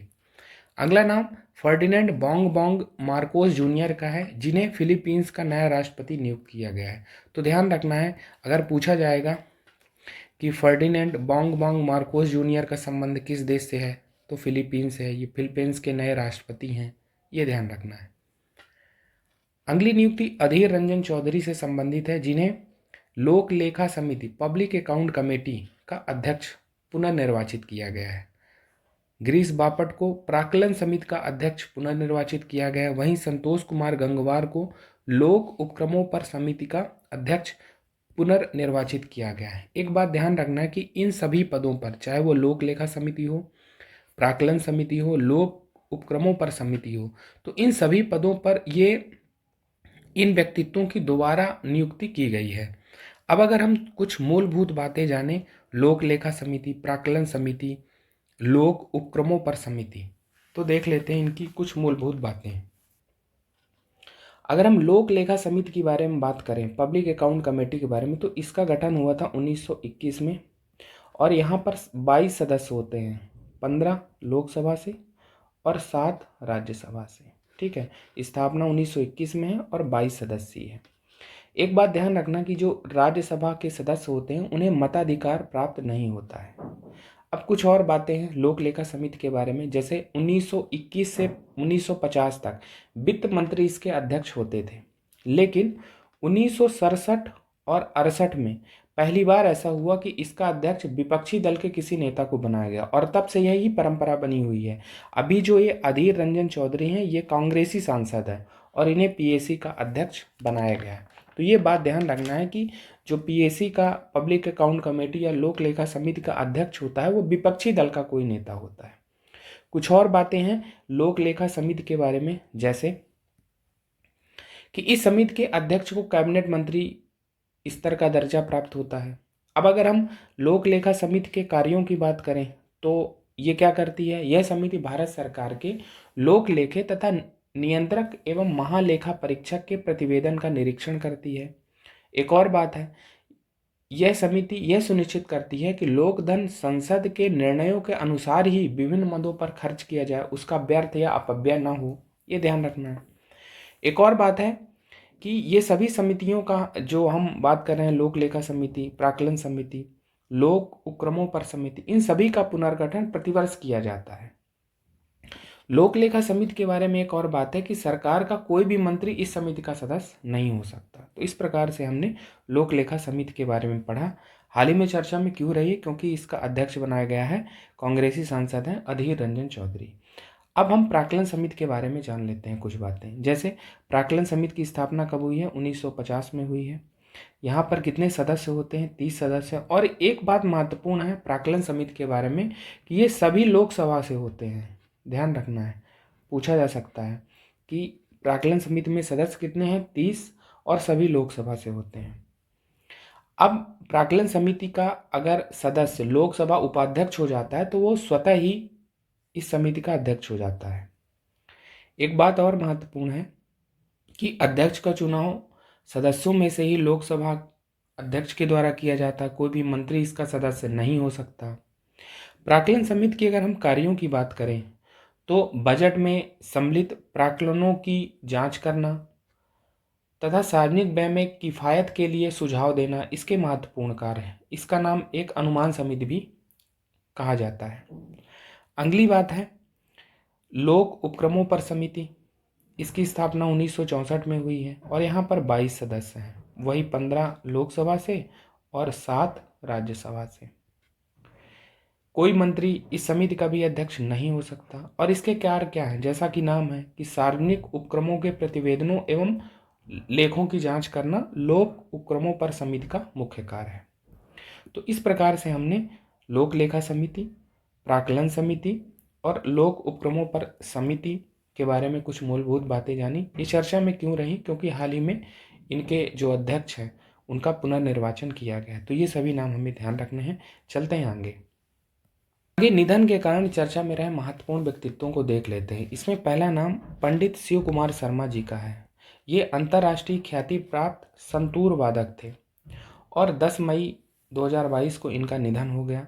कुछ और बातें हैं पंडित शिव कुमार शर्मा जी के बारे में कि इनकी शिव और हरि की जोड़ी काफ़ी लोकप्रिय रहे।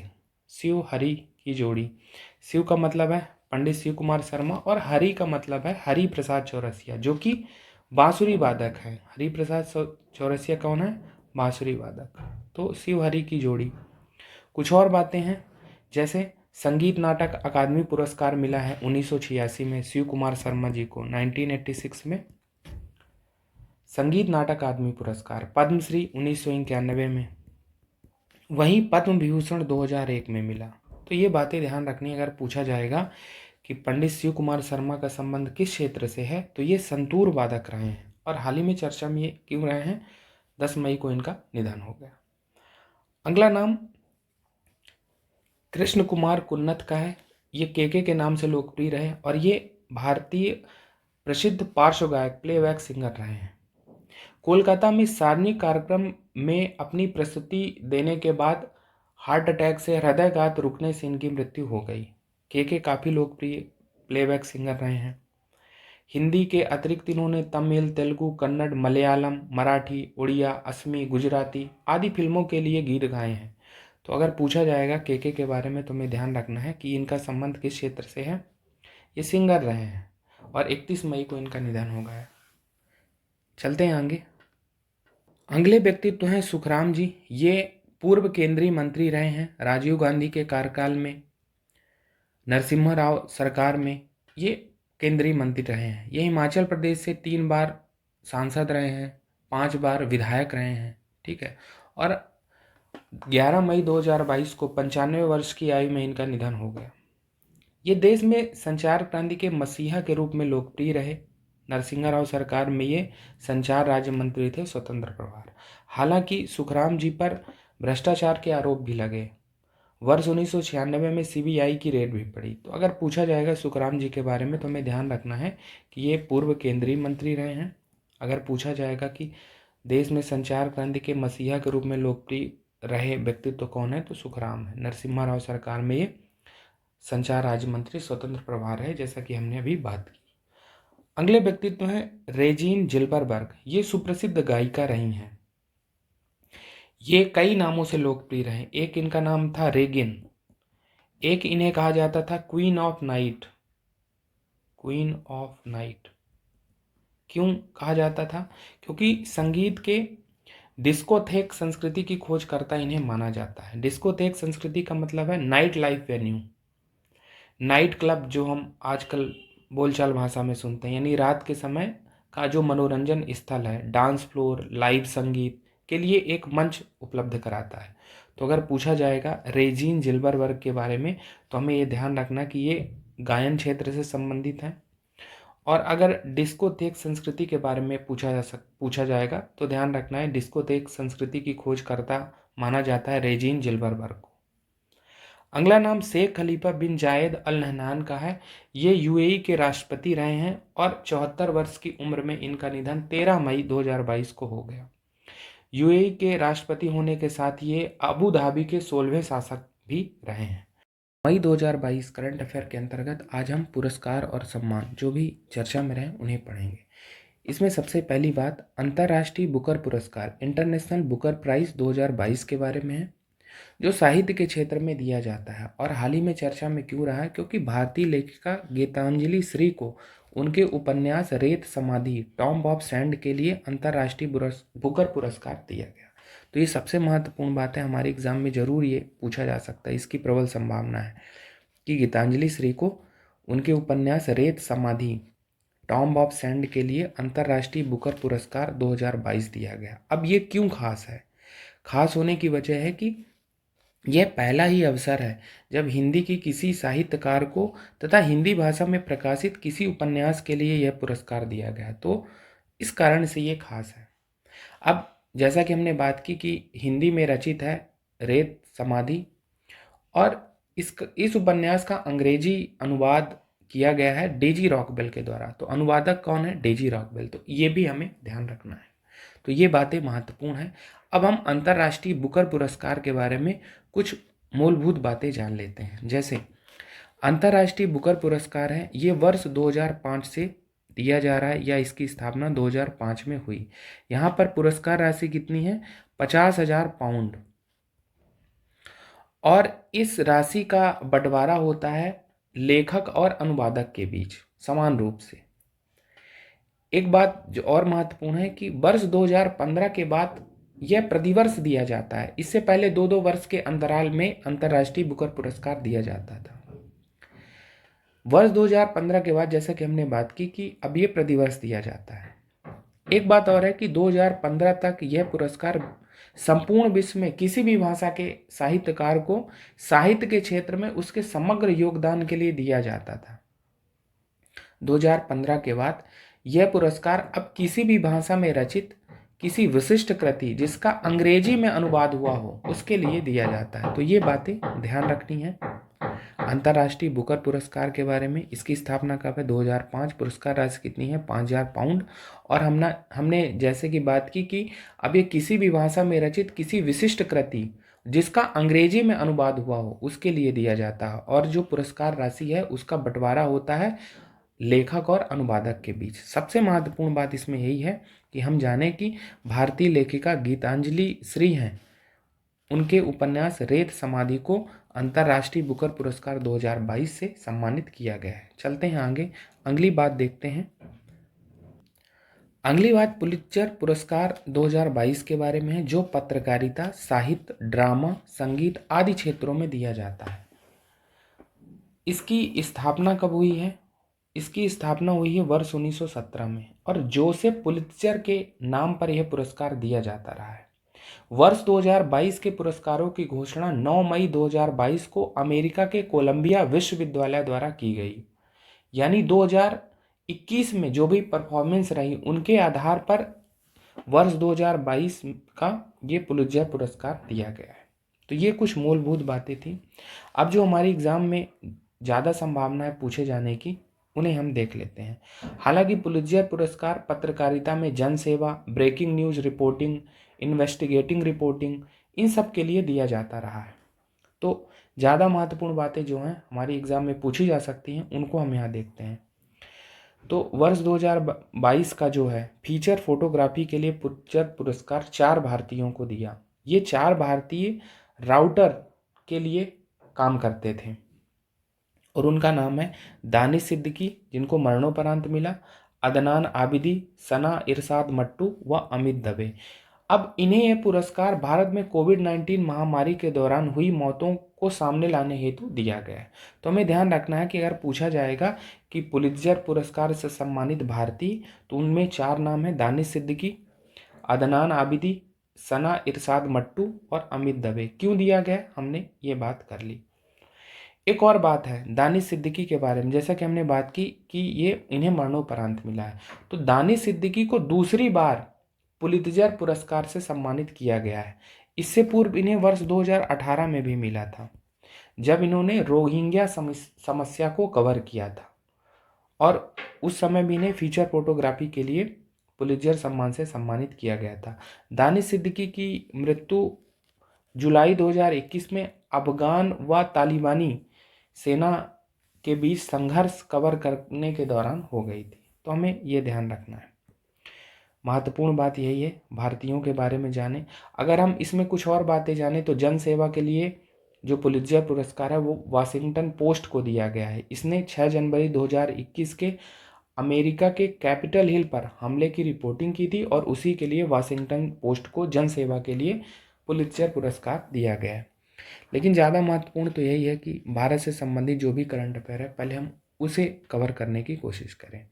तो पुलित्जर पुरस्कार के बारे में बातें ध्यान रखना है। आगे चलते हैं। अगली बात WHO के ग्लोबल हेल्थ लीडर अवार्ड से संबंधित है, जो कि भारत की आशा कार्यकर्ताओं को दिया गया है। तो अगर पूछा जाएगा कि भारत की आशा कार्यकर्ताओं को कौन सा पुरस्कार मिला है, तो WHO का ग्लोबल हेल्थ लीडर अवार्ड। आशा कार्यकर्ताओं के बारे में कुछ बातें जान लेते हैं। तो आशा का फुल फॉर्म है एक्रेडिटेड सोशल हेल्थ एक्टिविस्ट, मान्यता प्राप्त सामाजिक स्वास्थ्य कार्यकर्ता। भारत में इनकी संख्या 10 लाख से अधिक है, और इनकी प्रमुख भूमिका क्या रही है भारत में, तो ग्रामीण क्षेत्रों में स्वास्थ्य सुविधाएं उपलब्ध कराने, मातृत्व सेवा एवं बच्चों के टीकाकरण तथा सामुदायिक स्वास्थ्य सेवाएं बेहतर करने में इनकी महत्वपूर्ण भूमिका रही है। और इन्हीं भूमिकाओं को सम्मानित करने हेतु WHO का ग्लोबल हेल्थ लीडर अवार्ड इन्हें मिला है। तो हमें ध्यान रखना है कि भारत की आशा कार्यकर्ताओं को WHO का ग्लोबल हेल्थ लीडर अवार्ड मिला है। अगली बात टेम्पल्टन पुरस्कार, टेम्पल्टन प्राइज 2022 के बारे में है, जो कि फ्रैंक विल्चेक को मिला है। फ्रैंक विल्चेक को वर्ष 2004 में भौतिकी का नोबेल पुरस्कार भी दिया गया है। अगर हम टेम्पल्टन पुरस्कार के बारे में कुछ मूलभूत बातें जानें तो 1973 में इसकी स्थापना की गई थी, और यह विज्ञान एवं आध्यात्म के मिश्रण हेतु दिया जाता है। यानी कोई भी ऐसी खोज है, कोई भी ऐसी जानकारी है, ज्ञान है जो विज्ञान और अध्यात्म को आपस में जोड़ती है, उसके योगदान को सराहने के लिए दिया जाता है। वर्ष 1973 का पहला पुरस्कार भारत की मदर टेरेसा को दिया गया था। ध्यान रखना है, अगर पूछा जाएगा कि टेम्पल्टन पुरस्कार किसे दिया गया है, तो भारत की मदर टेरेसा को पहला दिया गया। 1975 में डॉक्टर सर्वपल्ली राधाकृष्णन को, 1990 में बाबा आमटे जी को और 1997 में पांडुरंग शास्त्री अठावले जी को यह पुरस्कार दिया जा चुका है। तो 4 भारतीय हैं जो इस पुरस्कार से अभी तक सम्मानित हो चुके हैं। अब फ्रैंक विल्जेक को यह पुरस्कार क्यों दिया गया? क्योंकि इन्होंने प्रकृति के नियमों की वैज्ञानिक व्याख्या की और इसी योगदान को सराहते हुए टेम्पल्टन पुरस्कार दिया गया है। किसके द्वारा? टेम्पल्टन फाउंडेशन अमेरिका द्वारा। तो ये बातें हमें ध्यान रखना है। महत्वपूर्ण बात तो ये है फ्रैंक विल्जेक के बारे में जानना। चलते हैं आगे, अगली बात देखते हैं। अगली बात ब्रिटेन के रॉयल गोल्ड मेडल 2022 से संबंधित है, जो भारत के आर्किटेक्ट बालकृष्ण दोषी जी को मिला है। तो ध्यान रखना है, पूछा जाएगा कि बालकृष्ण दोषी का संबंध किस क्षेत्र से है, तो वो भारत के आर्किटेक्ट हैं। हाल ही में चर्चा में क्यों रहे? क्योंकि ब्रिटेन का रॉयल गोल्ड मेडल 2022 मिल चुका है। आर्किटेक्ट के क्षेत्र का एक और पुरस्कार है प्रिजकर पुरस्कार। तो बालकृष्ण दोषी प्रिजकर पुरस्कार से भी सम्मानित हो चुके हैं। ये हमने पिछले महीने पढ़ा था। तो हमें ध्यान रखना है बालकृष्ण दोषी जी के बारे में कि वो भारत के आर्किटेक्ट हैं, 94 वर्षीय हैं और हाल ही में चर्चा में क्यों रहे? क्योंकि 10 मई 2022 को ब्रिटेन का रॉयल गोल्ड मेडल 2022 प्रदान किया गया। चलते हैं आगे। अगली बात कांस फिल्म महोत्सव 2022 के बारे में है। कांस फिल्म महोत्सव क्या है? ये फ्रांस का प्रतिष्ठित फिल्म पुरस्कार है। 17 से 28 मई 2022 को संपन्न हुआ। अब हम कांस फिल्म महोत्सव के बारे में कुछ महत्वपूर्ण बातें जान लेते हैं। जैसे इस वर्ष भारत को कंट्री ऑफ ऑनर का दर्जा दिया गया। तो पूछा जा सकता है कि भारत को कंट्री ऑफ ऑनर का दर्जा किस फिल्म महोत्सव में दिया गया? तो ध्यान रखना है, उसका उत्तर होगा कांस फिल्म महोत्सव। एक और बात महत्वपूर्ण है कि इस फिल्म महोत्सव की प्रतियोगिता खंड की ज्यूरी में भारत की अभिनेत्री दीपिका पादुकोण को भी सम्मिलित किया गया। तो ध्यान रखना है। अगला एक और नाम है जो इस फिल्म महोत्सव में चर्चा में रहा, वो है मेमे खान का। तो मेमे खान कौन है? ये राजस्थान के लोक गायक हैं। इन्होंने कांस फिल्म महोत्सव में अपनी प्रस्तुति दी और ऐसा करने वाले ये भारत के पहले लोक गायक बन गए। तो पूछा जा सकता है मेमे खान के बारे में कि कांस फिल्म महोत्सव में अपनी प्रस्तुति किस लोक गायक ने दी? तो वो होंगे मेमे खान। तो ये बातें ध्यान रखनी है। तो कांस फिल्म महोत्सव के बारे में ध्यान रखना है। तो आज की क्लास में हमने कुछ महत्वपूर्ण पुरस्कार और सम्मान जो मई 2022 में चर्चा में रहे उनके बारे में पढ़ा। तो मई 2022 करंट अफेयर के अंतर्गत आज हम खेल परिदृश्य को पढ़ेंगे। खेल परिदृश्य में सबसे पहली बात 24वें ग्रीष्मकालीन डेफलिम्पिक खेल 2021 के बारे में है, जिनका आयोजन 1 से 15 मई 2022 के दौरान ब्राजील में किया गया। तो आयोजन स्थल को लेकर प्रश्न पूछे गए हैं, तो हमें ध्यान रखना है 24वें ग्रीष्मकालीन डेफलिम्पिक खेल 2021 के आयोजन स्थल को लेकर। अगर हम डेफलिम्पिक खेलों के बारे में कुछ बातें जानें तो ये बधिर खिलाड़ियों के ओलंपिक खेलों के रूप में लोकप्रिय हैं। पदक तालिका की ओर अगर हम नज़र डालें तो 24वें ग्रीष्मकालीन डेफलिम्पिक खेल 2021 में पदक तालिका में पहला स्थान यूक्रेन का रहा। 138 पदक उसने अर्जित किए, जिसमें 62 स्वर्ण, 38 रजत और 38 कांस्य हैं। वहीं दूसरे स्थान पर अमेरिका रहा 55 पदकों के साथ। तीसरे स्थान पर ईरान 40 पदकों के साथ रहा। अगर 24वें ग्रीष्मकालीन डेफलिम्पिक खेल 2021 में भारत की स्थिति को देखें तो भारत का स्थान 9वां रहा 16 पदकों के साथ, जिसमें 8 स्वर्ण, 1 रजत और 7 कांस्य हैं। अगर भारत के नज़रिए से देखा जाए तो भारत का अब तक का सर्वश्रेष्ठ प्रदर्शन इन डेफलिम्पिक खेल 2021 में रहा। तो ये बातें महत्वपूर्ण हैं 24वें ग्रीष्मकालीन डेफलिम्पिक खेलों के बारे में, हमें ये बातें ध्यान रखनी है। चलते हैं आगे। अगली जानकारी आईपीएल के 15वें संस्करण से संबंधित है, जिनका आयोजन मार्च से मई 2022 के दौरान कराया गया। अब जो बातें महत्वपूर्ण हैं आईपीएल के 15वें संस्करण से संबंधित, उन्हें हम देख लेते हैं। इसमें सबसे महत्वपूर्ण बात है कि आईपीएल का 15वां संस्करण का विजेता रहा है गुजरात टाइटंस। इसने फाइनल मैच में राजस्थान रॉयल्स को हराया और फाइनल मैच 29 मई 2022 को अहमदाबाद में कराया गया था। फाइनल मैच के मैन ऑफ द मैच या प्लेयर ऑफ द मैच कौन रहे? हार्दिक पांड्या। ये बातें हमें ध्यान रखनी है। अब हम कुछ अवार्ड्स देख लेते हैं जो आईपीएल के 15वें संस्करण में इम्पॉर्टेंट हैं। जैसे प्लेयर ऑफ द सीजन या प्लेयर ऑफ द सीरीज या मोस्ट वैल्यूएबल प्लेयर किसको दिया गया अवार्ड? जोस बटलर को, राजस्थान रॉयल्स के खिलाड़ी हैं।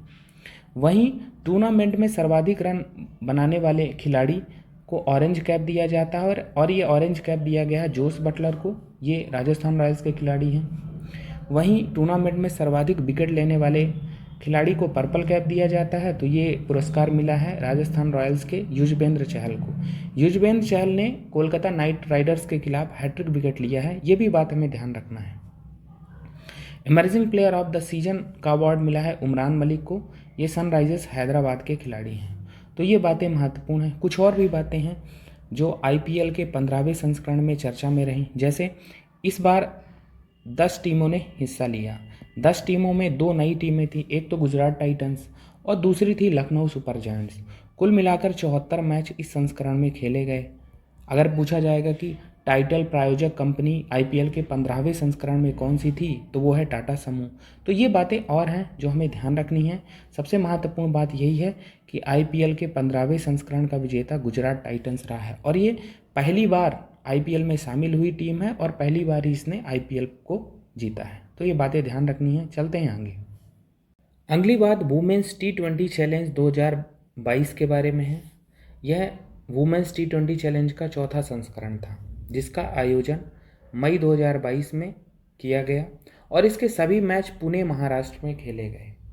अगर हम वुमेन्स टी20 चैलेंज या महिलाओं के टी20 चैलेंज की बात करें तो यह भारत में महिलाओं का टी20 लीग टूर्नामेंट है। इसकी शुरुआत वर्ष 2018 में बीसीसीआई द्वारा की गई थी, यानी पहला संस्करण 2018 में आयोजित किया गया।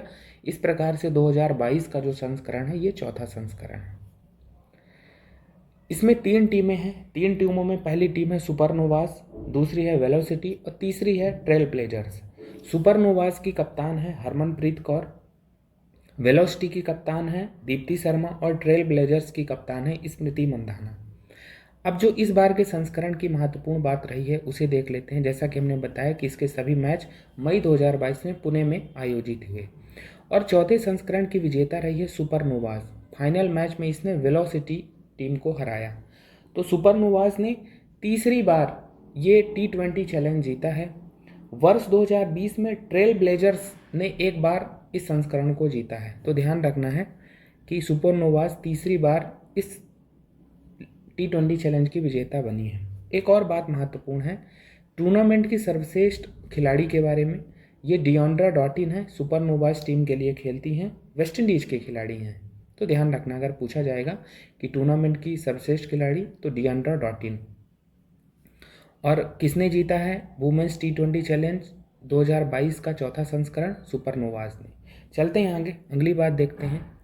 अगली बात एशियाई बैडमिंटन चैंपियनशिप 2022 के बारे में है। एशियन बैडमिंटन चैंपियनशिप 2022 जिसका आयोजन 26 अप्रैल से 1 मई 2022 के दौरान मनीला फिलीपींस में किया गया और इसमें सबसे महत्वपूर्ण बात जानने की है कि भारत की पीवी सिंधु ने कांस्य पदक जीता है और ये पहली बार नहीं है, ये दूसरा एशियाई कांस्य पदक है पीवी सिंधु का। ऐसा पहला कांस्य पदक उन्होंने वर्ष 2014 में अर्जित किया था। तो ध्यान रखना कि अगर पूछा जाएगा कि एशियाई बैडमिंटन चैंपियनशिप के बारे में, इसका आयोजन स्थल पूछा जा सकता है और पूछा जा सकता है कि किस भारतीय ने इसमें पदक अर्जित किया, तो भारत की पीवी सिंधु ने इसमें कांस्य पदक जीता। चलते हैं आगे, अगली बात देखते हैं। अगली बात ऊबर कप और थॉमस कप के बारे में है। तो ध्यान रखना है परीक्षाओं में विगत वर्षों में ये प्रश्न पूछा गया कि ऊबर कप का संबंध किससे है। तो ऊबर कप का संबंध महिलाओं की बैडमिंटन चैंपियनशिप से है, वहीं थॉमस कप का संबंध पुरुषों की बैडमिंटन चैंपियनशिप से है।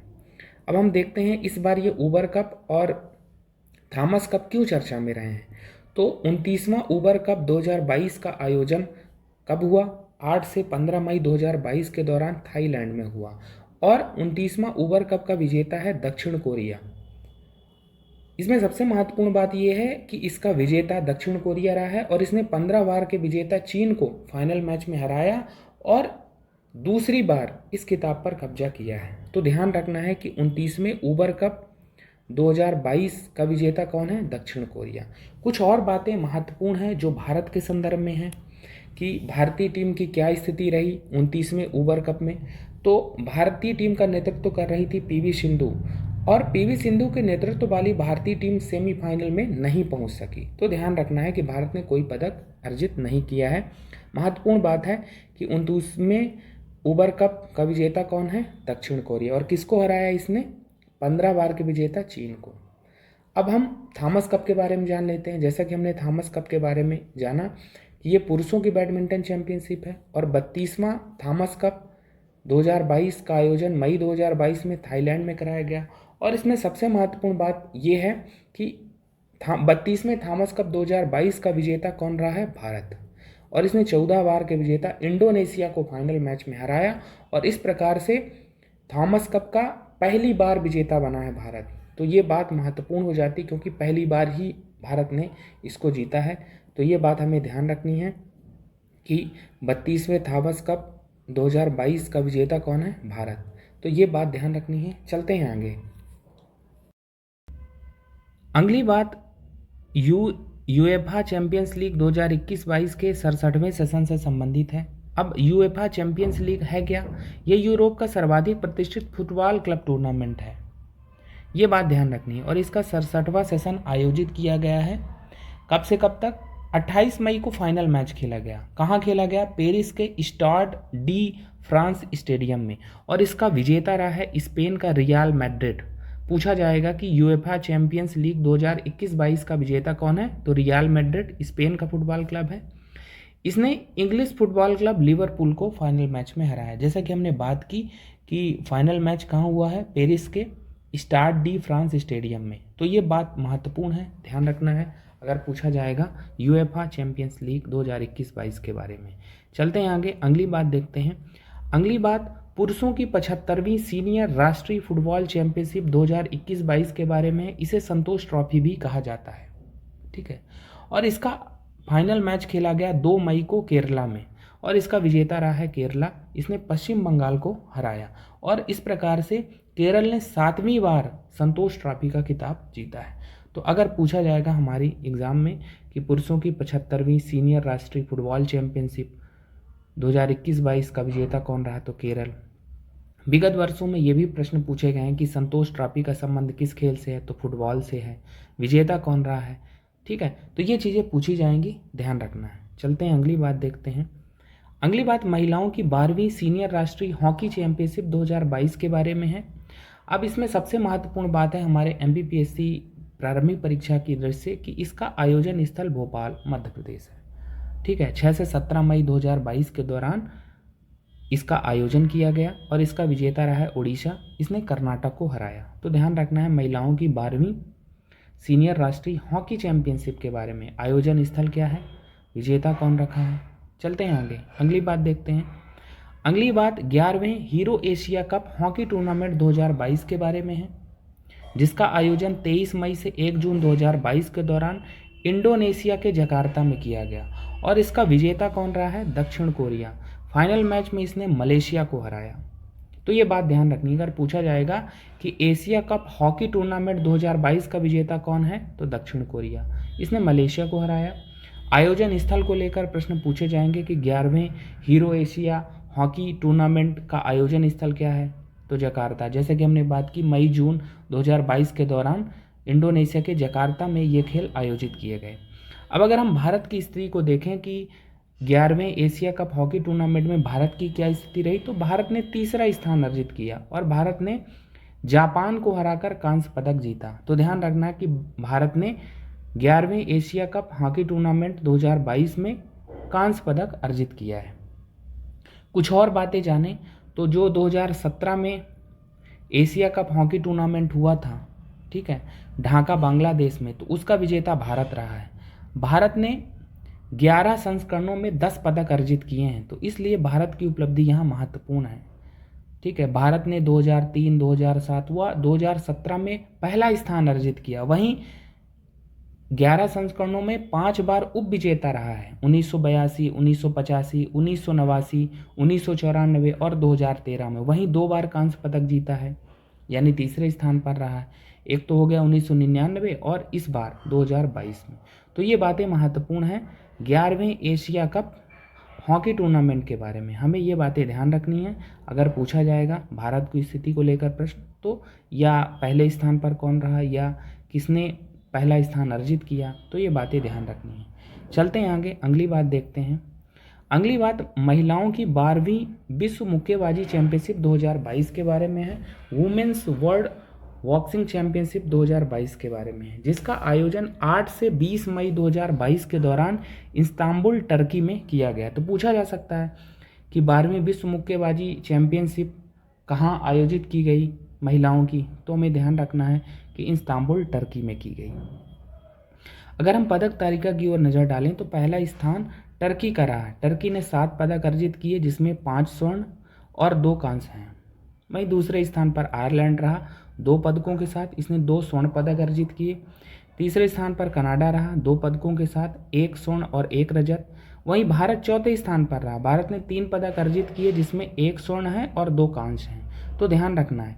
और जो भारत का 1 स्वर्ण आया है वो किसने जीता है, ये तेलंगाना की निकहत जरीन ने जीता है 52 किलोग्राम भार वर्ग की श्रेणी में। और निकहत जरीन ऐसी 5वीं भारतीय बन गई हैं जिन्होंने महिलाओं की विश्व मुक्केबाजी चैंपियनशिप में गोल्ड मेडल जीता है। अन्य 2 जो पदक विजेता हैं, जैसा कि हमने बात की कि 2 कांस्य पदक भी आए हैं, तो मनीषा मौन है और परवीन हुड्डा। ठीक है, तो ध्यान रखना है। महत्वपूर्ण बात यही है कि अगर पूछा जाएगा कि महिलाओं की 12वीं विश्व मुक्केबाजी चैंपियनशिप 2022 का आयोजन स्थल क्या है, तो इस्तांबुल टर्की। पदक तालिका में पहले नंबर पर टर्की रहा, वहीं भारत का स्थान चौथा रहा। निकहत जरीन के बारे में जानना है, पूछा जा सकता है कि निकहत जरीन किस खेल से संबंधित है, तो बॉक्सिंग से संबंधित है। तो ये बातें ध्यान रखनी है। चलते हैं आगे।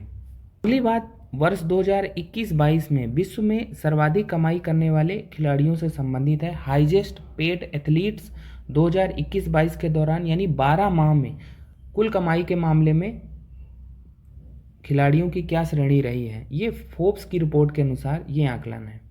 तो फोर्ब्स की रिपोर्ट कहती है कि इसमें पहला स्थान लियोन मेसी का है। ये फुटबॉल खेल से संबंधित हैं और अर्जेंटीना के खिलाड़ी हैं।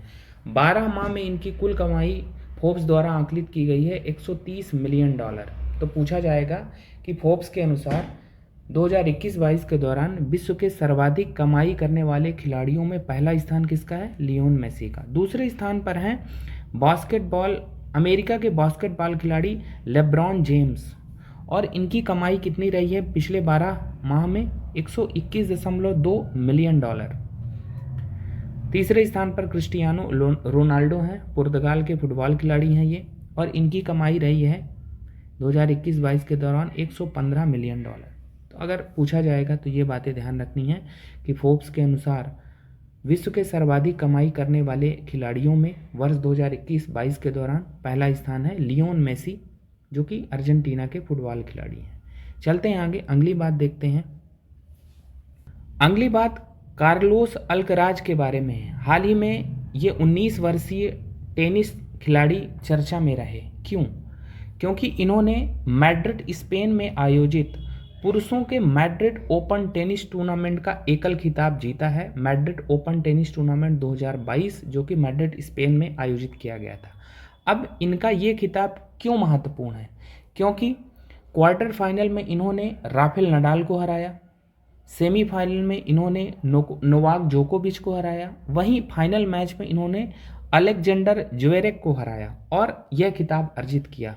तो इस दृष्टि से इनकी ये उपलब्धि महत्वपूर्ण है। पूछा जा सकता है कि हाल ही में चर्चा में रहे कार्लोस अल्कराज का संबंध किस खेल से है, तो ध्यान रखना है कि ये टेनिस प्लेयर हैं। ये बात महत्वपूर्ण है, ध्यान रखना है। चलते हैं आगे। अगली बात बोरिस बेकर से संबंधित है। हाल ही में ये चर्चा में क्यों रहे बोरिस बेकर? पहले हम बोरिस बेकर के बारे में जान लेते हैं। तो ये विश्व के पूर्व नंबर 1 जर्मनी के टेनिस खिलाड़ी हैं। ये नोवाक जोकोविच के कोच भी रहे हैं बोरिस बेकर। अब हाल ही में चर्चा में क्यों रहे? क्योंकि दिवालियापन से जुड़े एक अपराध के मामले में इन्हें 2.5 वर्ष की जेल की सजा हो गई है। इन पर आरोप क्या है? तो जून 2017 में झूठ बोलकर स्वयं को इन्होंने दिवालिया घोषित कर दिया था ऋण ना चुकाने के संदर्भ में। तो उसी आरोप में ये अपराधी साबित हुए हैं और इन्हें उसी अपराध के मामले में 2.5 वर्ष की जेल की सज़ा हो गई है। अगर पूछा जाएगा बोरिस बेकर के बारे में तो हमें ध्यान रखना है कि ये जर्मनी के टेनिस खिलाड़ी हैं और विश्व में नंबर 1 खिलाड़ी रहे हैं। जैसा कि हमने बात की कि नोवाक जोकोविच जो कि टेनिस के सर्वश्रेष्ठ प्लेयर भी हैं, तो उनके ये कोच भी रहे हैं। अगली बात है अविनाश साबले के बारे में, जो कि ये लंबी दूरी के धावक हैं, महाराष्ट्र के हैं। हाल ही में चर्चा में क्यों रहे हैं? क्योंकि महाराष्ट्र के अविनाश सालवे ने पुरुषों की 5000 मीटर की दौड़ में 1992 में बहादुर प्रसाद द्वारा बनाए गए राष्ट्रीय रिकॉर्ड को तोड़ दिया है। ये बात हमें ध्यान रखनी है। इन्होंने अमेरिका के सैन जुआन में मई 2022 को एक एथलेटिक प्रतियोगिता में ऐसा कारनामा किया। हालांकि उस एथलेटिक प्रतियोगिता में इनका स्थान 12वां रहा, लेकिन उन्होंने राष्ट्रीय रिकॉर्ड अर्जित किया। चलते हैं आगे, अगली बात देखते हैं। अगली बात ज्योति याराजी के बारे में है। ये चर्चा में क्यों रही हैं? ज्योति याराजी धाविका हैं और ये भी चर्चा में क्यों रही हैं? ये आंध्र प्रदेश की हैं और 100 मीटर बाधा दौड़ में इन्होंने नया राष्ट्रीय रिकॉर्ड अर्जित किया और इसीलिए चर्चा में रहीं। अगर ज्योति याराजी के बारे में पूछा जाएगा तो हमें ध्यान रखना है कि ये धाविका हैं। अनु रानी भी चर्चा में रही हैं। ये उत्तर प्रदेश की हैं। ये एथलीट हैं, भाला फेंक खिलाड़ी हैं। क्यों चर्चा में रही हैं? क्योंकि इन्होंने महिलाओं के जेवलिंग थ्रो में एक नया राष्ट्रीय रिकॉर्ड बनाया है। ठीक है, कहाँ? चौथी इंडियन ओपन जेवलिन थ्रो प्रतियोगिता में, जिसका आयोजन 8 मई 2022 को जमशेदपुर में किया गया था।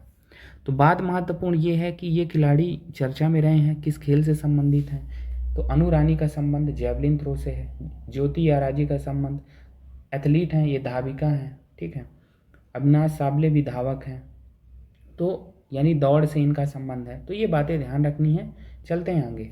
अब हम मई 2022 में चर्चा में रहे अन्य महत्वपूर्ण तथ्यों को देख लेते हैं जो अभी बचे रह गए हैं। जैसे पहली बात है, भारत और बांग्लादेश के बीच 3 यात्री रेलगाड़ियों का परिचालन पुनः प्रारंभ किया गया है। ये परिचालन क्यों बंद हो गया था? कोविड-19 महामारी के कारण मार्च 2020 से ये परिचालन बंद था। अभी मई जून 2022 में इसे पुनः प्रारंभ किया गया है। कौन कौन सी रेलगाड़ियां हैं जो भारत और बांग्लादेश के बीच अभी चलाई गई हैं? इसमें है बंधन एक्सप्रेस, मैत्री एक्सप्रेस और मिताली एक्सप्रेस। पूछा जा सकता है कि बंधन एक्सप्रेस किन 2 देशों के बीच है, मैत्री एक्सप्रेस, मिताली एक्सप्रेस। कुछ और बातें जाने तो बंधन एक्सप्रेस भारत के कोलकाता और बांग्लादेश के खुलना के बीच चलती है। वहीं मैत्री एक्सप्रेस कोलकाता से ढाका के बीच चलती है।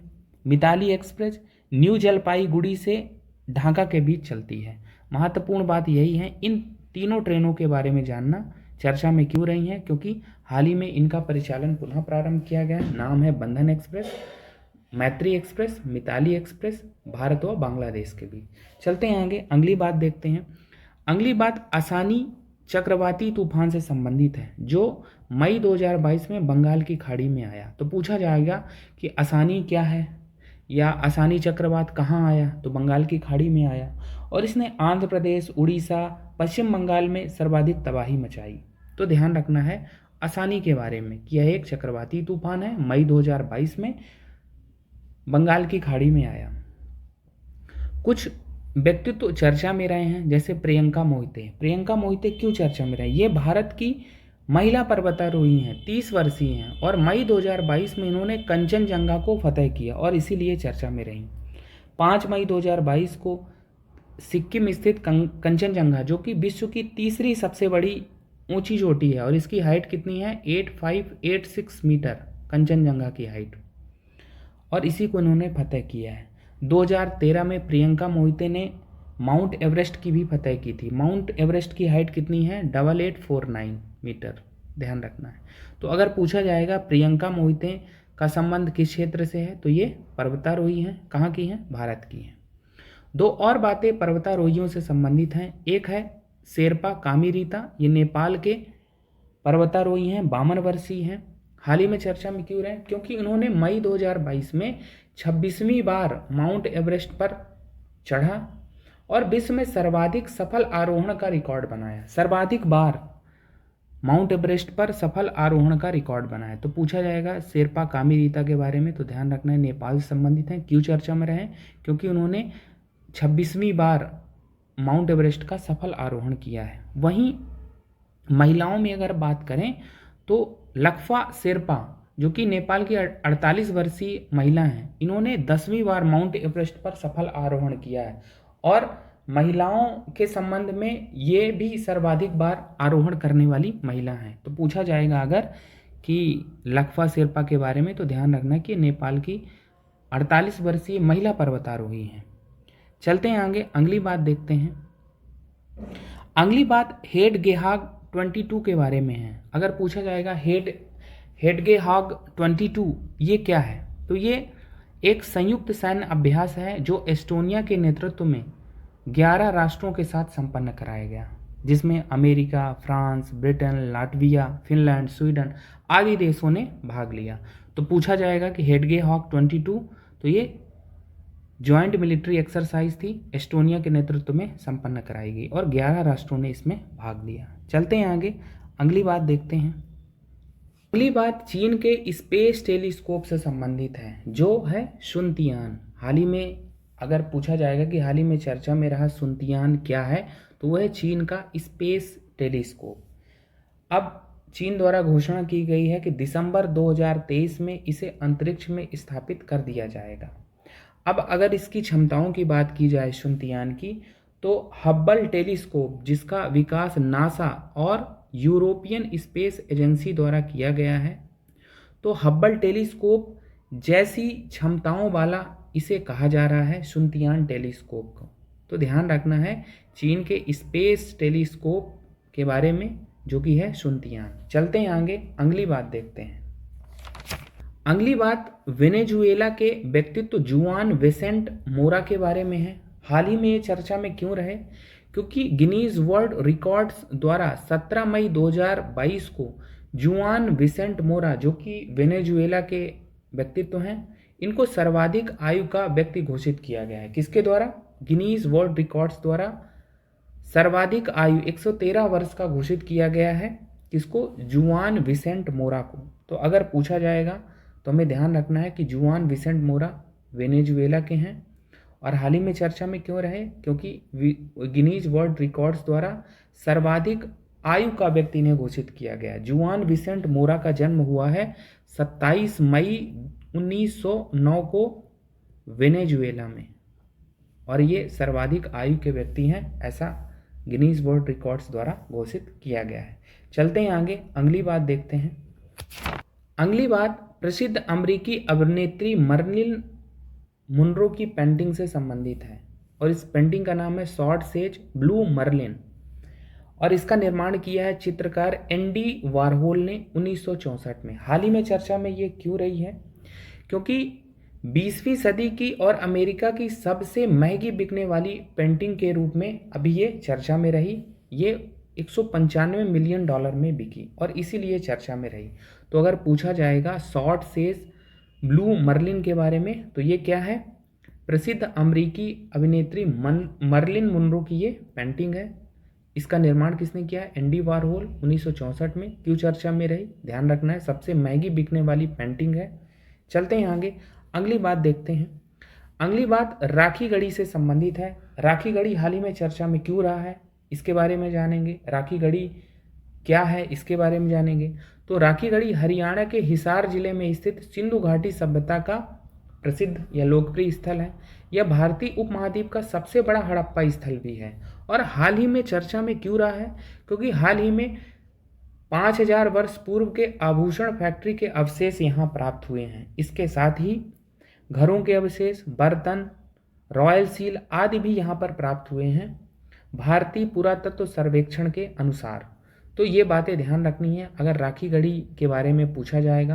तो राखी गढ़ी कहाँ स्थित है? हरियाणा में, हरियाणा के हिसार जिले में। क्यों चर्चा में रहा है? क्योंकि यहाँ पर अभी हमने बात की कि आभूषण की फैक्ट्री के अवशेष प्राप्त हुए हैं, घरों के अवशेष मिले हैं। तो पूछा जा सकता है कि हाल ही में आभूषण की फैक्ट्री के अवशेष कहाँ मिले? तो ध्यान रखना है। पूछा जाएगा कि भारतीय उपमहाद्वीप का सबसे बड़ा हड़प्पा स्थल कौन सा है, तो उसका उत्तर होगा राखी गढ़ी। तो ये बातें हमें ध्यान रखनी है राखी गढ़ी से संबंधित। तो आज की क्लास में हमने खेल परिदृश्य को देखा और कुछ अन्य बातें भी पढ़ी जो मई 2022 करंट अफेयर के अंतर्गत बची हुई थी। तो इस प्रकार आज की क्लास में फ़िलहाल इतना ही। धन्यवाद।